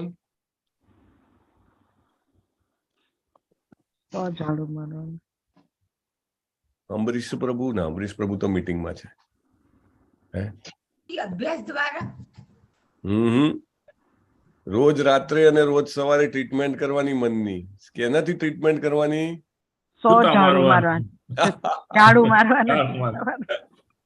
રોજ રાત્રે સુતા પહેલા 100 જૂતા મારવાના અને સવારે ઉઠીને 100 ઝાડુ મારવાના. સવારે ઉઠીને 100 વાર ઝાડુથી મારવાનું. એટલે એનો અભ્યાસ ડેલી અને ટીપવાનો અભ્યાસ. એને પ્રભુપાદના એક શિષ્ય છે ભૂરીજન દાસ પ્રભુ, એને બહુ જ એડવાન્સ. અને પ્રભુપાદ એમને એટલા યંગ હતા ને એ વખતે, તો આવ્યા ને એવા એમને એવા દૂરના કન્ટ્રીમાં બધે મોકલી દીધા, જ્યાં આગળ કોઈ કૃષ્ણ ભાવનામૃત તો બાજુમાં છે, કોઈ જવા દો, માણસને માણસ ના કહેવાય, પશુ સમાન જીવતા હોય એવા, બરાબર. અને ત્યાં આગળથી એમને બધું એટલું સરસ ગીતાનો પ્રચાર કર્યો ને, પ્રભુપાદની ગીતા વાંચીને પ્રભુપાદે એમને પાછા બોલાયા. તું અહીંયા આવી જા, કે ફોરેનર છે, એમને કીધું તું અહીંયા આવી જા, કે તારે ગીતાનું શિક્ષણ આપવાનું છે. કે પ્રભુપાદ હું? કે હા. કે કારણ કે પ્રભુપાદ તો જોઈ જાય ને કે ગુણ શું છે. હા, અને એ કહે છે આના એક્સપ્લેનેશનમાં કે mind has to be treated with danda. લખે છે ઇંગ્લિશમાં DANDA, દંડા. There is no other way. Somewhere you have to be kshatriya, right? When we deal with our mind, we have to become kshatriya, right? We cannot become Brahman, Vaishya, Shudra, right? We have to become kshatriya. આપણું મન એ આપણું શત્રુ છે, જો એને આપણે ક્ષત્રિય તરીકે ટ્રીટમેન્ટ ના આપીએ તો. કારણ કે આપણો વેરી છે, અને ક્ષત્રિયનો ધર્મ છે કે જેની સાથે વેર કર્યું હોય, જે શત્રુ હોય એને છોડવાનો નહીં, right? He has to be treated accordingly. ઈંટ કા જવાબ પથ્થર છે. તો મનને એ રીતે અભ્યાસ ડેલી, જ્યારે પણ મન તો આગુ પાછું જાય, જો એનો સ્વભાવ છે. અર્જુને કીધું છે, so he will go here and there. આપણે જપ કરવા બેઠા હોઈએ સવારના, હરે કૃષ્ણ કૃષ્ણ કૃષ્ણ હરે હરે, હરે રામ રામ રામ હરે. અરે પેલું વોટ્સએપમાં શું આવ્યું છે, અથવા તો અચ્છા હા પેલું આજે કામ હતું ને, કામ કરી લેવા દે, એક ઈમેલ મોકલી દેવા દે. છાપામાં શું આવ્યું છે, ટીવીમાં શું ચાલે છે, રાઈટ? આ રીતે મન તો ખેંચે આપણને, પણ આપણે એને ટ્રીટમેન્ટ આપવાનું છે. દાખલા તરીકે રોજ સવારે જે માળા આપણે બ્રહ્મ મુહૂર્તમાં કરીએ સવારના, એ વખતે કોઈ ડિમાન્ડ ના કરતું હોય, રાઈટ? બધા તમે ફોકસ કરી શકો. તો એ રીતે જેમ અભ્યાસ કરતા જઈએ, રાઈટ? અને વૈરાગ્ય કેવી રીતે થાય? સાધુ બની જવાનું ના, સાધુ બન્યા વગર પણ વૈરાગ્ય થાય. ભગવાન આગળ પણ શીખવાડશે, પણ the most important way is to સાધુ સંગ કાય લવ માત્ર સાધુ સંગ સર્વ સિદ્ધિ હૈ. ચૈતન્ય મહાપ્રભુ કહે છે, રાઈટ? સાધુ સંગ, શાસ્ત્ર સંગ બહુ જ મહત્વનું છે. જેમ જેમ આપણે સાધુ, શાસ્ત્ર, ગુરુની નજીક જઈએ, એમ એમને જે વૈરાગ્ય હોય ને, એમની જે કોન્શિયસનેસના જે પાર્ટિકલ્સ, જે એટમ્સ હોય ને, આપણે એમના કોન્ટેક્ટમાં આવીએ, અને due to that we can develop this detachment, right? Otherwise it is very rare.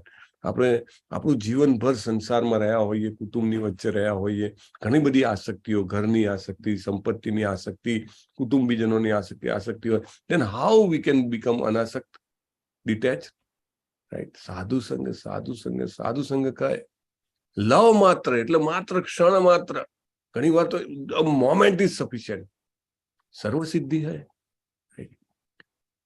Narad મુનિને કેવી રીતે મળ્યું હતું? ભગવત પ્રાપ્તિ કેવી રીતે થઈ? સાધુ સંગ કર્યો હતો એમને. સાધુ સંગ કર્યો હતો, બરાબર. ભાગવત જયારે ચાલતી ને ત્યારે સાધુઓની સેવા કરતા. હરી બોલ.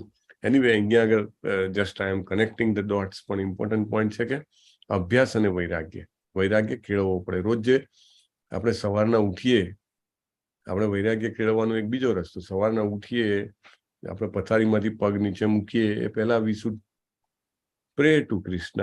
અને આપણે એવું વિચારવું જોઈએ કે હું આ શરીર નથી, હું આત્મા છું, રાઈટ. અધરવાઇઝ બીજા કોઈ ટાઈમે તો તમે વિચારો તો તમે કામમાં હો, 70 વસ્તુ તમને તમારું મગજ માગતી હોય, તમારું મન માગતી હોય, રાઈટ. ભૂખ લાગે ત્યારે એમ કહો કે હું શરીર નથી, આત્મા છું, તો ચાલે? ગમે તેવો મોટો હોય તો કે ભાઈ ખાવું તો પડે, શરીર હોય ત્યાં સુધી.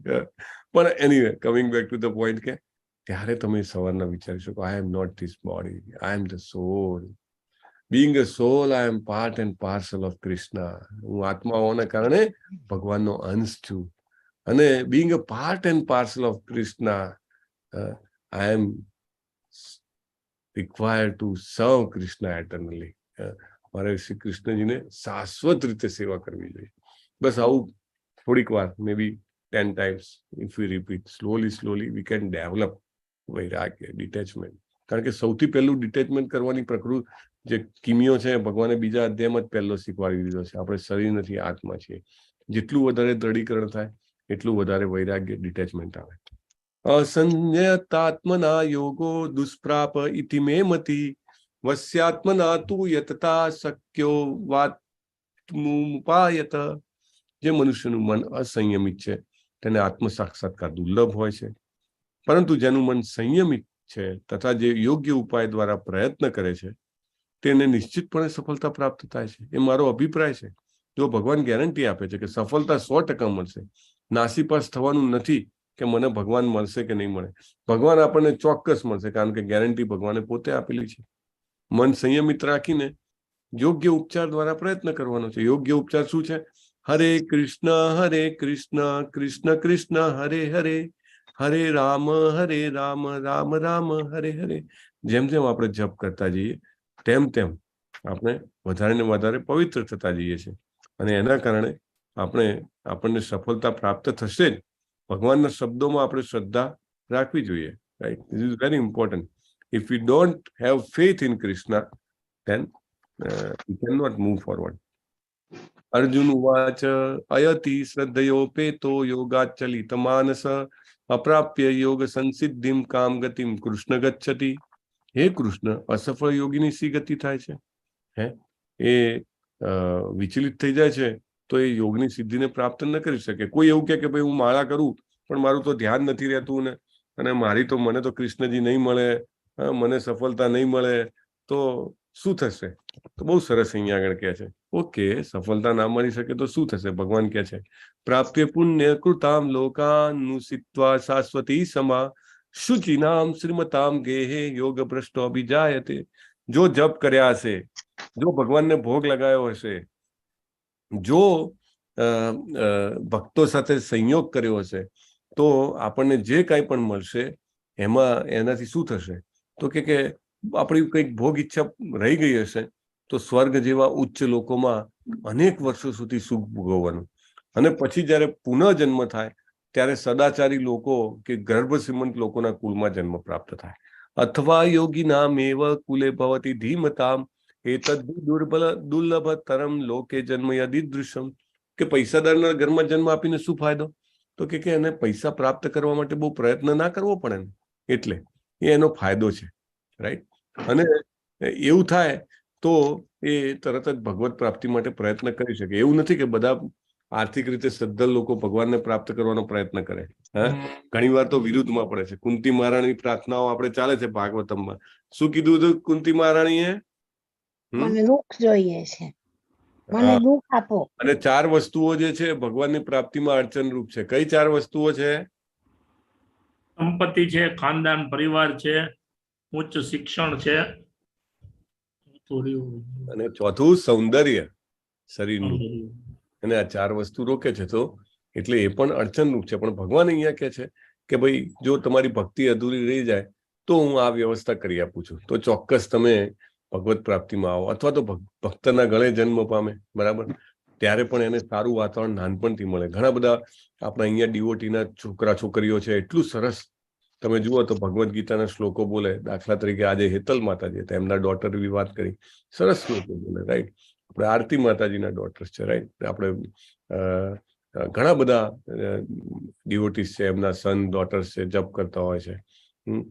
તો વાય એમને પૂર્વજન્મમાં ભક્તિ કરી હોય એટલે ભગવાન એમના ઘરે જન્મ આપે કે જ્યાંથી આગળ વધારી શકે પોતાની યાત્રા. યોગિનામ અપી સર્વેશામ મદગતેનાંતરાત્મના શ્રદ્ધાવાન ભજતે યોમામ સમયયુક્ત તમોમત. બધા જ પ્રકારના યોગી, જ્ઞાન યોગી, કર્મ યોગી, અષ્ટાંગ યોગી, એમાંથી જે યોગી શ્રદ્ધાપૂર્વક મને પરાયણ હોય, અંતઃકરણમાં મારું ચિંતન કરે, મારી પ્રેમમય દિવ્ય સેવા કરે, જો ભગવાન કહે છે, અને મારી સાથે અત્યંત ગાઢ રીતે સંકળાય, તે સૌથી શ્રેષ્ઠ છે. The best. Who is the best yogi? મદગતે અંતરાત્મના શ્રદ્ધાવાન ભજતે યોમાં સમયયુક્ત તમોમત. માત્ર ભક્તિ યોગી ભગવાનને પ્રિય છે, રાઈટ? બીજા બધા જે છે એ તો કંઈક યોગ સિદ્ધિ કે કંઈક રીતે કરતા હોય છે, એટલે બહુ સરસ છે. બીજા બધા યોગ છે, કર્મયોગ, જ્ઞાન યોગ, અષ્ટાંગ યોગ, એ સીડી છે, રાઈટ? પણ સૌથી ટોપ, સૌથી ઉપર ભક્તિ યોગ છે. વ્યક્તિ જો કર્મયોગમાં ઉચ્ચમાં આગળ વધે તો છેવટે એને ભગવાન ભક્તિ આપે, જ્ઞાન યોગમાં બહુ આગળ વધે તો ભક્તિ આપે, અષ્ટાંગ યોગમાં આગળ વધે ભક્તિ આપે, બરાબર? એટલે ભક્તિ is the most important thing. ઘણા બધા એવા સૌભરી મુનિની આ કથા છે. સૌભરી મુનિ તપ કરવા માટે સમુદ્રના પેટાળમાં જતા રહે છે, હજારો વર્ષો સુધી તપ કરે છે, અને ત્યાં આગળ તપ કરીને યોગી બનવાનો પ્રયત્ન કરે. એમને યોગ સિદ્ધિ કેવી, બોલો? હજારો વર્ષો સુધી સમુદ્રના પેટાળમાં રહી શકે, આપણે તો થોડી વાર પણ ના રહી શકીએ, રાઈટ?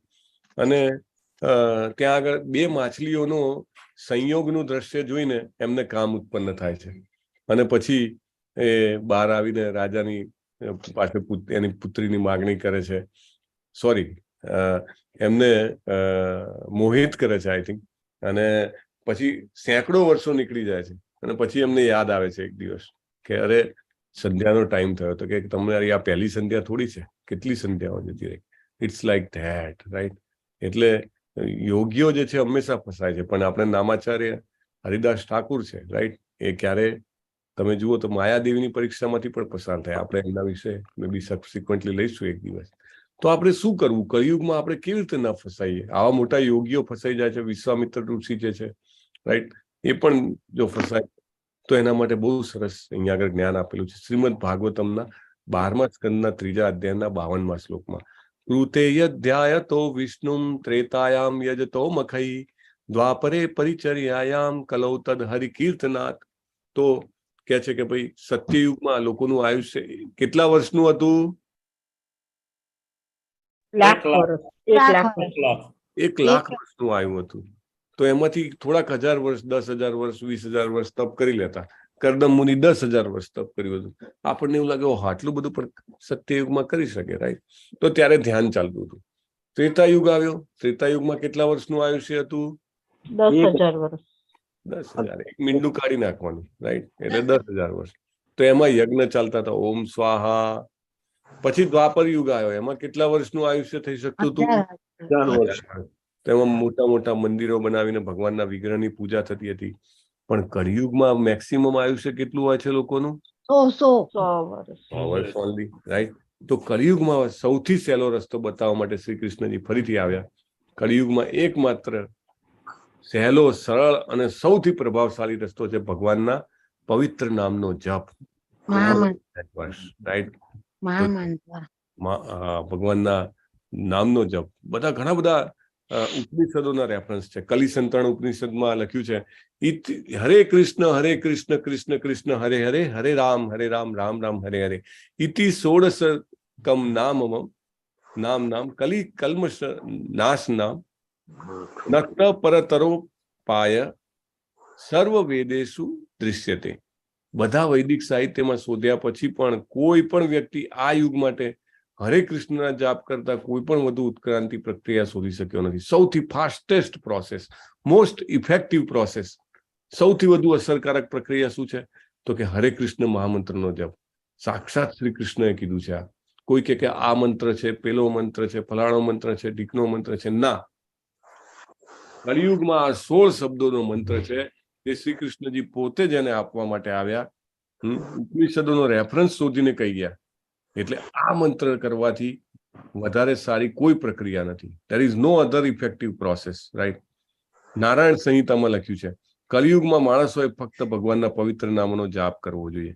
ચૈતન્ય ચરિતામૃતમાં ભગવાન કહે છે હરે નામ હરે નામ એવ કેવલમ કલૌ નાસ્તિ એવ નાસ્તિ એવ નાસ્તિ એવ ગતિરન્યથા 3 વાર કીધું. હરે નામ હરે નામ હરે નામ. પછી કલૌ નાસ્તિ એવ નાસ્તિ એવ નાસ્તિ એવ. બીજી કોઈ પ્રક્રિયા નથી કળિયુગમાં, બીજી કોઈ પ્રક્રિયા નથી અને બીજી કોઈ પ્રક્રિયા નથી. 3 વાર કીધું. બીજો કોઈ રસ્તો કામ નહીં કરે, બીજો કોઈ રસ્તો કામ નહીં કરે, બીજો કોઈ રસ્તો કામ નહીં કરે. કયો રસ્તો કામ કરશે? હરે નામ હરે નામ હરે નામ.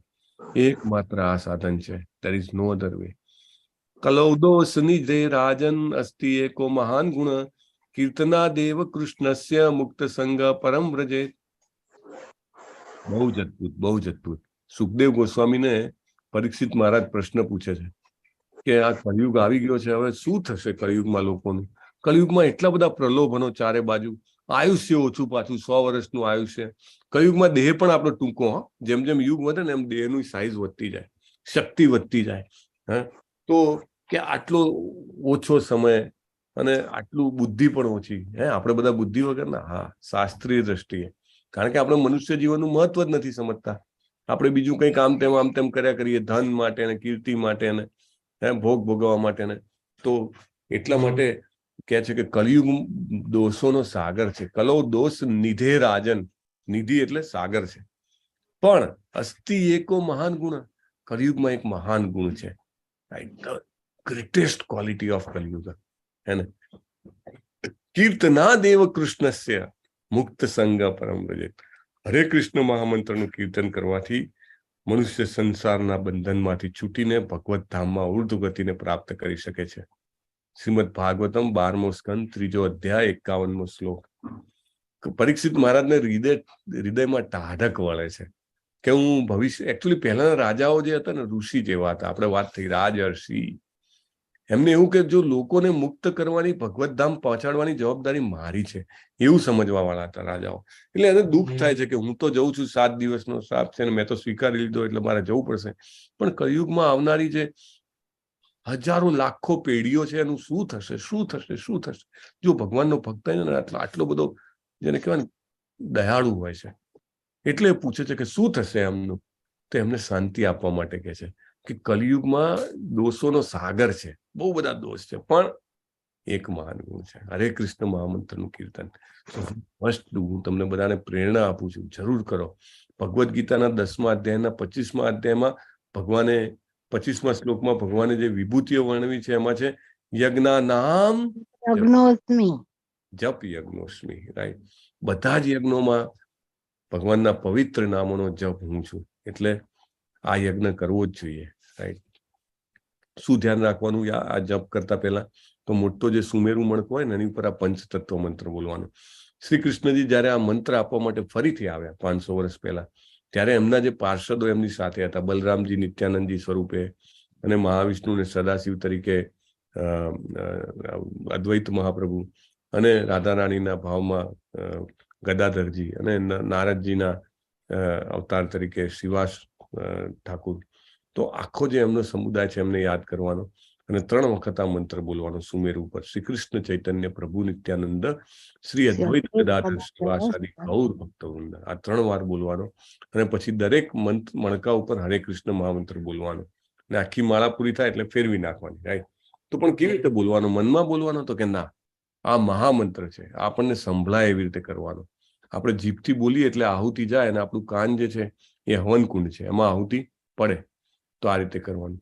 દરેક શબ્દ જે 16 શબ્દ છે, હરે 8 વાર, કૃષ્ણ 4 વાર અને રામ 4 વાર, એ બધા સ્પષ્ટ ઉચ્ચારણ થવા જોઈએ. આદર, ભક્તિ અને એકાગ્રતા સાથે જપ કરવાનો. રાઈટ? બહુ જ મહત્વનું છે. કોઈ પણ જગ્યાએ કરી શકાય. કોઈ કે મારે તો સવારમાં ઓફિસ જવામાં જ કલાક થાય છે, તો રસ્તામાં કરી શકાય. કોઈ કે મારે ઓફિસમાં વચ્ચે લંચ બ્રેક હોય છે તો એમાં કરી શકાય બેસીને. કોઈ કે મારે તો કોઈ અપવિત્ર જગ્યાએ જવું પડે છે ત્યાં પણ કરી શકાય. ઘરમાં મૃત્યુ પામ્યું હોય કોઈ, ત્યારે પણ કરી શકાય. બેઠા બેઠા કરી શકાય, ચાલતા ચાલતા કરી શકાય, કોઈ પણ દિશામાં મોં રાખીને કરી શકાય. બીજા બધા મંત્રોમાં તો કેવું આસન લઈને બેસવું પડે, અથવા તો ઉત્તર કે પૂર્વ દિશામાં મોં રાખવું પડે, પવિત્ર જગ્યા હોવી જોઈએ, નાઈને જ કરાય. ઘણા લોકો કે અમારે શિયાળામાં નાવામાં તકલીફ છે. ઓકે, ઉઠી જાઓ તમે સવારે, નાયા વગર પણ કરી શકો છો. You just start it. At least 1 માળા કરો. આપણે જપમાળા મળે છે ઇસ્કોન બેંગ્લોરમાંથી, એ મંગાવી શકો છો. અથવા તમે શરૂઆતમાં આંગળી ઉપર ચાલુ કરો, ઓર્ડર કર્યો અને આવવાની બાકી હોય તો, રાઈટ. કોઈ કે મને 108 કરવામાં બહુ તકલીફ છે, 11 કરો, એટલીસ્ટ રેગ્યુલર કરો 11. You can see the change in your life. Your life will be completely transform. 100% પરિવર્તન આવશે જીવનમાં. શીલા પ્રભુપાદના વચન છે, રાઈટ. અને કોઈ પણ દિશામાં કરીને કરો, રાઈટ, તો સંભળાવવું જોઈએ, મહત્વનું છે, એ રીતે કરવાનું, રાઈટ. કોઈ પણ સમયે કોઈ કે સવારના બહુ તકલીફ છે, મને તો બપોરના જ ટાઈમ મળે, સારું બપોરના કરો, કોઈ વાંધો નહીં. રાત્રે જ મળે, સારું રાત્રે કરો. જો વહેલી સવારે બ્રહ્મ મુહૂર્તમાં કરો તો એ સૌથી શ્રેષ્ઠ, એની ભલામણ કરવામાં આવે છે, રાઈટ. પણ અધરવાઇઝ તમે ગમે ત્યારે કરી શકો છો, દેર ઇઝ નો પ્રોબ્લેમ. મોટા મોટા ઉદ્યોગપતિઓ કરે છે, નેતાઓ કરે છે, ઘણા બધા લોકો કરે છે, હે ને. સો વી મસ્ટ નોટ થિંક કે હું ન કરી શકું, હે ને. નાયા વગર ઘણા લોકોને કરવાની ઈચ્છા હોય, ઘણા લોકો એમ કે ભાઈ મને તો ઊંઘતા પહેલા કરવા છે. You just try it. સ્નાન કરતા પહેલા પછી થઈ શકે, ગણતરી રાખીને જપ કરવાની ભલામણ છે. કોઈ કે હું એમ જ બોલી જાઉં છું, ઓકે. પહેલા તમે જે કાઉન્ટ નક્કી કર્યા હોય, કોઈ કે હું રોજે 108 એક માળા કરીશ, કે કોઈ કે હું 11 વાર કરીશ, પહેલા એ કાઉન્ટ કરીને કરી લો. પછી કાઉન્ટ એક્સ્ટ્રા તમે કાઉન્ટ કર્યા વગર ગમે તેટલા કરતા હો, બરાબર છે. ને એમાં પણ જો તમે તુલસીની માળાથી કરો તો દેટ મલ્ટીપ્લાઇઝ બાય 100, હે ને, 100 ગણું ફળ મળે છે. સો તુલસી માળા સર્વશ્રેષ્ઠ છે. તુલસીના છોડની સામે કરો, અગેન મલ્ટીપ્લાઇઝ બાય 100, હે ને. એનું તો બહુ મહત્વ છે, right. So try to do like that, but otherwise at least આંગળી ઉપર જ્યાં હોય એ જગ્યાએ એટલીસ્ટ કરી લો. જપ કરતી વખતે શું ના કરવું, તો કોઈ કે હરે કૃષ્ણ હરે કૃષ્ણ હરે કૃષ્ણ હરે કૃષ્ણ હરે કૃષ્ણ હરે કૃષ્ણ હરે કૃષ્ણ હરે કૃષ્ણ. શું ભૂલી ગયા ભાઈ આમાં? બાકીનું બધું ભૂલી ગયા, એવું નહીં. કોઈ એક ભાગનો નહીં, આખો મંત્ર બોલવાનો. સુમેરુના મણકા ઉપર માત્ર પંચતત્વ મંત્ર બોલવાનું, રાઈટ. પુસ્તકો કોઈ કે હું જપ કરતા કરતા ચોપડી વાંચી લઉં, મોબાઈલ જોઈ લઉં, ટીવી જોઈ લઉં, વાતો કરી લઉં, તો એ કરવાનું નહીં, બરાબર. જપ કરવાના શું ફાયદા છે? કેટલાય પાપ કર્મોમાંથી મુક્તિ થઈ જાય છે. એવું નહીં કે પછી પાપ કરતા રહેવાનું, એના માટે જપ નથી કરવાનું. પણ ઘણા બધા પાપ જે છે એની પ્રતિક્રિયા જે છે, રિએક્શન્સ છે, એમાંથી મુક્તિ મળે. ઘણા લોકોની ખોટી આદતો છૂટી ગઈ છે, અને ઘણું બધું ફ્લિકરિંગ માઇન્ડ હોય, તરંગી મગજ હોય, ઈચ્છાઓના ગુલામ હોય, એ બધા છૂટી ગયા છે. સ્ટ્રેસ અને એન્ઝાયટી, ચિંતા અને તાણથી મુક્તિ, એકદમ મનની શાંતિ અને શાશ્વત સુખ મળતું હોય છે. બહુ જ મોટા મોટા લોકોએ એના વિશે અભિપ્રાય આપ્યો છે. જ્યોર્જ હેરિસન, એમનું તો આખું બીટલ્સ બેન્ડ હતું, તો કે ભગવાનની અનુભૂતિ કરવાની સાચી પ્રક્રિયા જે છે હરે કૃષ્ણનો જપ છે, એવું કે છે. સૌથી નાના ડાયરેક્ટર છે 3M ઇન્કના, જૈન ક્લાઉડે, એ શું કે છે, મેં જયારે હરે કૃષ્ણનો જપ કરવાનું શરૂ કર્યું ત્યારે મારા જીવનમાં બધું જ બદલાવા માંડ્યું, બધું જ થવા માંડ્યું, જે કરવાનું, જે જોઈતું હતું. પછી આલ્બર્ટ ફોર્ડ છે, એ ફોર્ડ કંપનીના માલિક છે, શું કે છે, હરે કૃષ્ણના જાપ કરવાથી મારા જીવનમાં જબરજસ્ત અસર આવી છે. Can you imagine, right. ND Desai ભારતના મોટા ઉદ્યોગપતિ છે, શું કે છે, હું ઘણા વર્ષોથી હરે કૃષ્ણનો જપ કરું છું અને મને ક્યારેય વધુ આનંદ, આનાથી વધુ આનંદ ક્યાંય મળ્યો નથી. મફતલાલને બધા ઓળખે, ઋષિકેશ મફતલાલના CEO. હરે કૃષ્ણનો જાપ કરતા મને મારા જીવનમાં બધા ઉતાર ચઢાવવાનો સામનો કરવામાં મદદ મળી છે, જેમાં એક મહાન આત્મવિશ્વાસ અને મનની શાંતિ છે. ડચ મોડેલ છે, એમને શું કે છે, જાપ મને ખરાબ ટેવ છોડી દેવામાં મદદ કરી, તેનાથી મારી વસ્તુઓની દ્રષ્ટિ બદલાઈ ગઈ. તમે જુઓ, જ્યારે મોડેલ હતા ત્યારે અહીંયા કેવા છે, અને અહીંયા આગળ તમે જુઓ ભારતીય સાડી પહેરીને પોશાકમાં કીર્તન કરી રહ્યા છે. વિકી ઓવર્ટન, યુરોપના પ્રખ્યાત મોડેલ છે, એમને જ્યારે જપ શરૂ કર્યો તો કહે છે કે જ્યારે હું જપ શરૂ કરી ત્યારે મને જબરજસ્ત ખુશી અનુભવાય છે. તમે જુઓ, અહીંયા એ મોડેલ હતા ત્યારના, ને અહીંયા ભારતીય સાડી પોશાક પહેરીને જપ કરી રહ્યા છે. બ્રુસ ક્લિન્સબર્ગ, નેવીના અધિકારી, તો યુનાઇટેડ સ્ટેટ્સના, શું કહે છે, જીવન પ્રત્યેનો મારો દ્રષ્ટિકોણ વધુ તેજસ્વી બની ગયો હરે કૃષ્ણ ભક્તોની સાથે જ્યારથી જોડાયા અને એનો મહામંત્રનો જાપ કર્યા પછી. માર્કો ફેરીની ટોચના ફર્નિચર ડિઝાઇનર છે, કહે છે, ભગવાન જપ મને ભગવાનની નજીક લાવે છે. ડેવિડ વુલ્ફ, એ તો એટલા મોટા સાયન્ટિસ્ટ છે, એમને તો હરે કૃષ્ણ મહામંત્રની જપની અસરોનો અભ્યાસ કરવા માટે મોટા રિસર્ચ કરી નાખ્યા. ગૂગલ પર ઘણા બધા એમના પેપર્સ છે. એટલા બધા લોકો કે જે સ્ટ્રેસમાં હતા, ડિપ્રેશનમાં હતા, એન્ઝાયટીમાં હતા, એમને જેણે પણ હરે કૃષ્ણ મહામંત્રનો જપ ચાલુ કર્યો છે, જબરજસ્ત ઇફેક્ટ આવી છે. પ્રિન્ટિંગ એક્ઝિક્યુટિવ પોલ બ્લેયર, જ્યારે પણ હું સ્ટ્રેસમાં આવું છું ત્યારે હું જપ કરું છું એવું કહે છે. એ મારી બેટરીને ચાર્જ કરી દે છે, ધ્યાનને કેન્દ્રિત કરે છે. બિઝનેસમેન સેલી રેલે, હું નર્વસ હોઉં ત્યારે મંત્રોચ્ચાર કરવાથી, મહામંત્ર જપવાથી હું બિલકુલ ડગમગતી નથી. રમેશલાલ, ટોરન્ટો હિલ સ્પાના માલિક, હરે કૃષ્ણનો જપ કરવો અને કૃષ્ણ ચેતના પર અધિકૃત પુસ્તકો વાંચવાથી મને ખૂબ શાંતિ મળી છે. તો આપણે પણ જપ કરી શકીએ છીએ, હરે કૃષ્ણ કૃષ્ણ કૃષ્ણ હરે હરે, હરે રામ રામ રામ હરે હરે, હરે હરે કૃષ્ણ હરે હરે કૃષ્ણ. કૃષ્ણ. હરે કૃષ્ણ.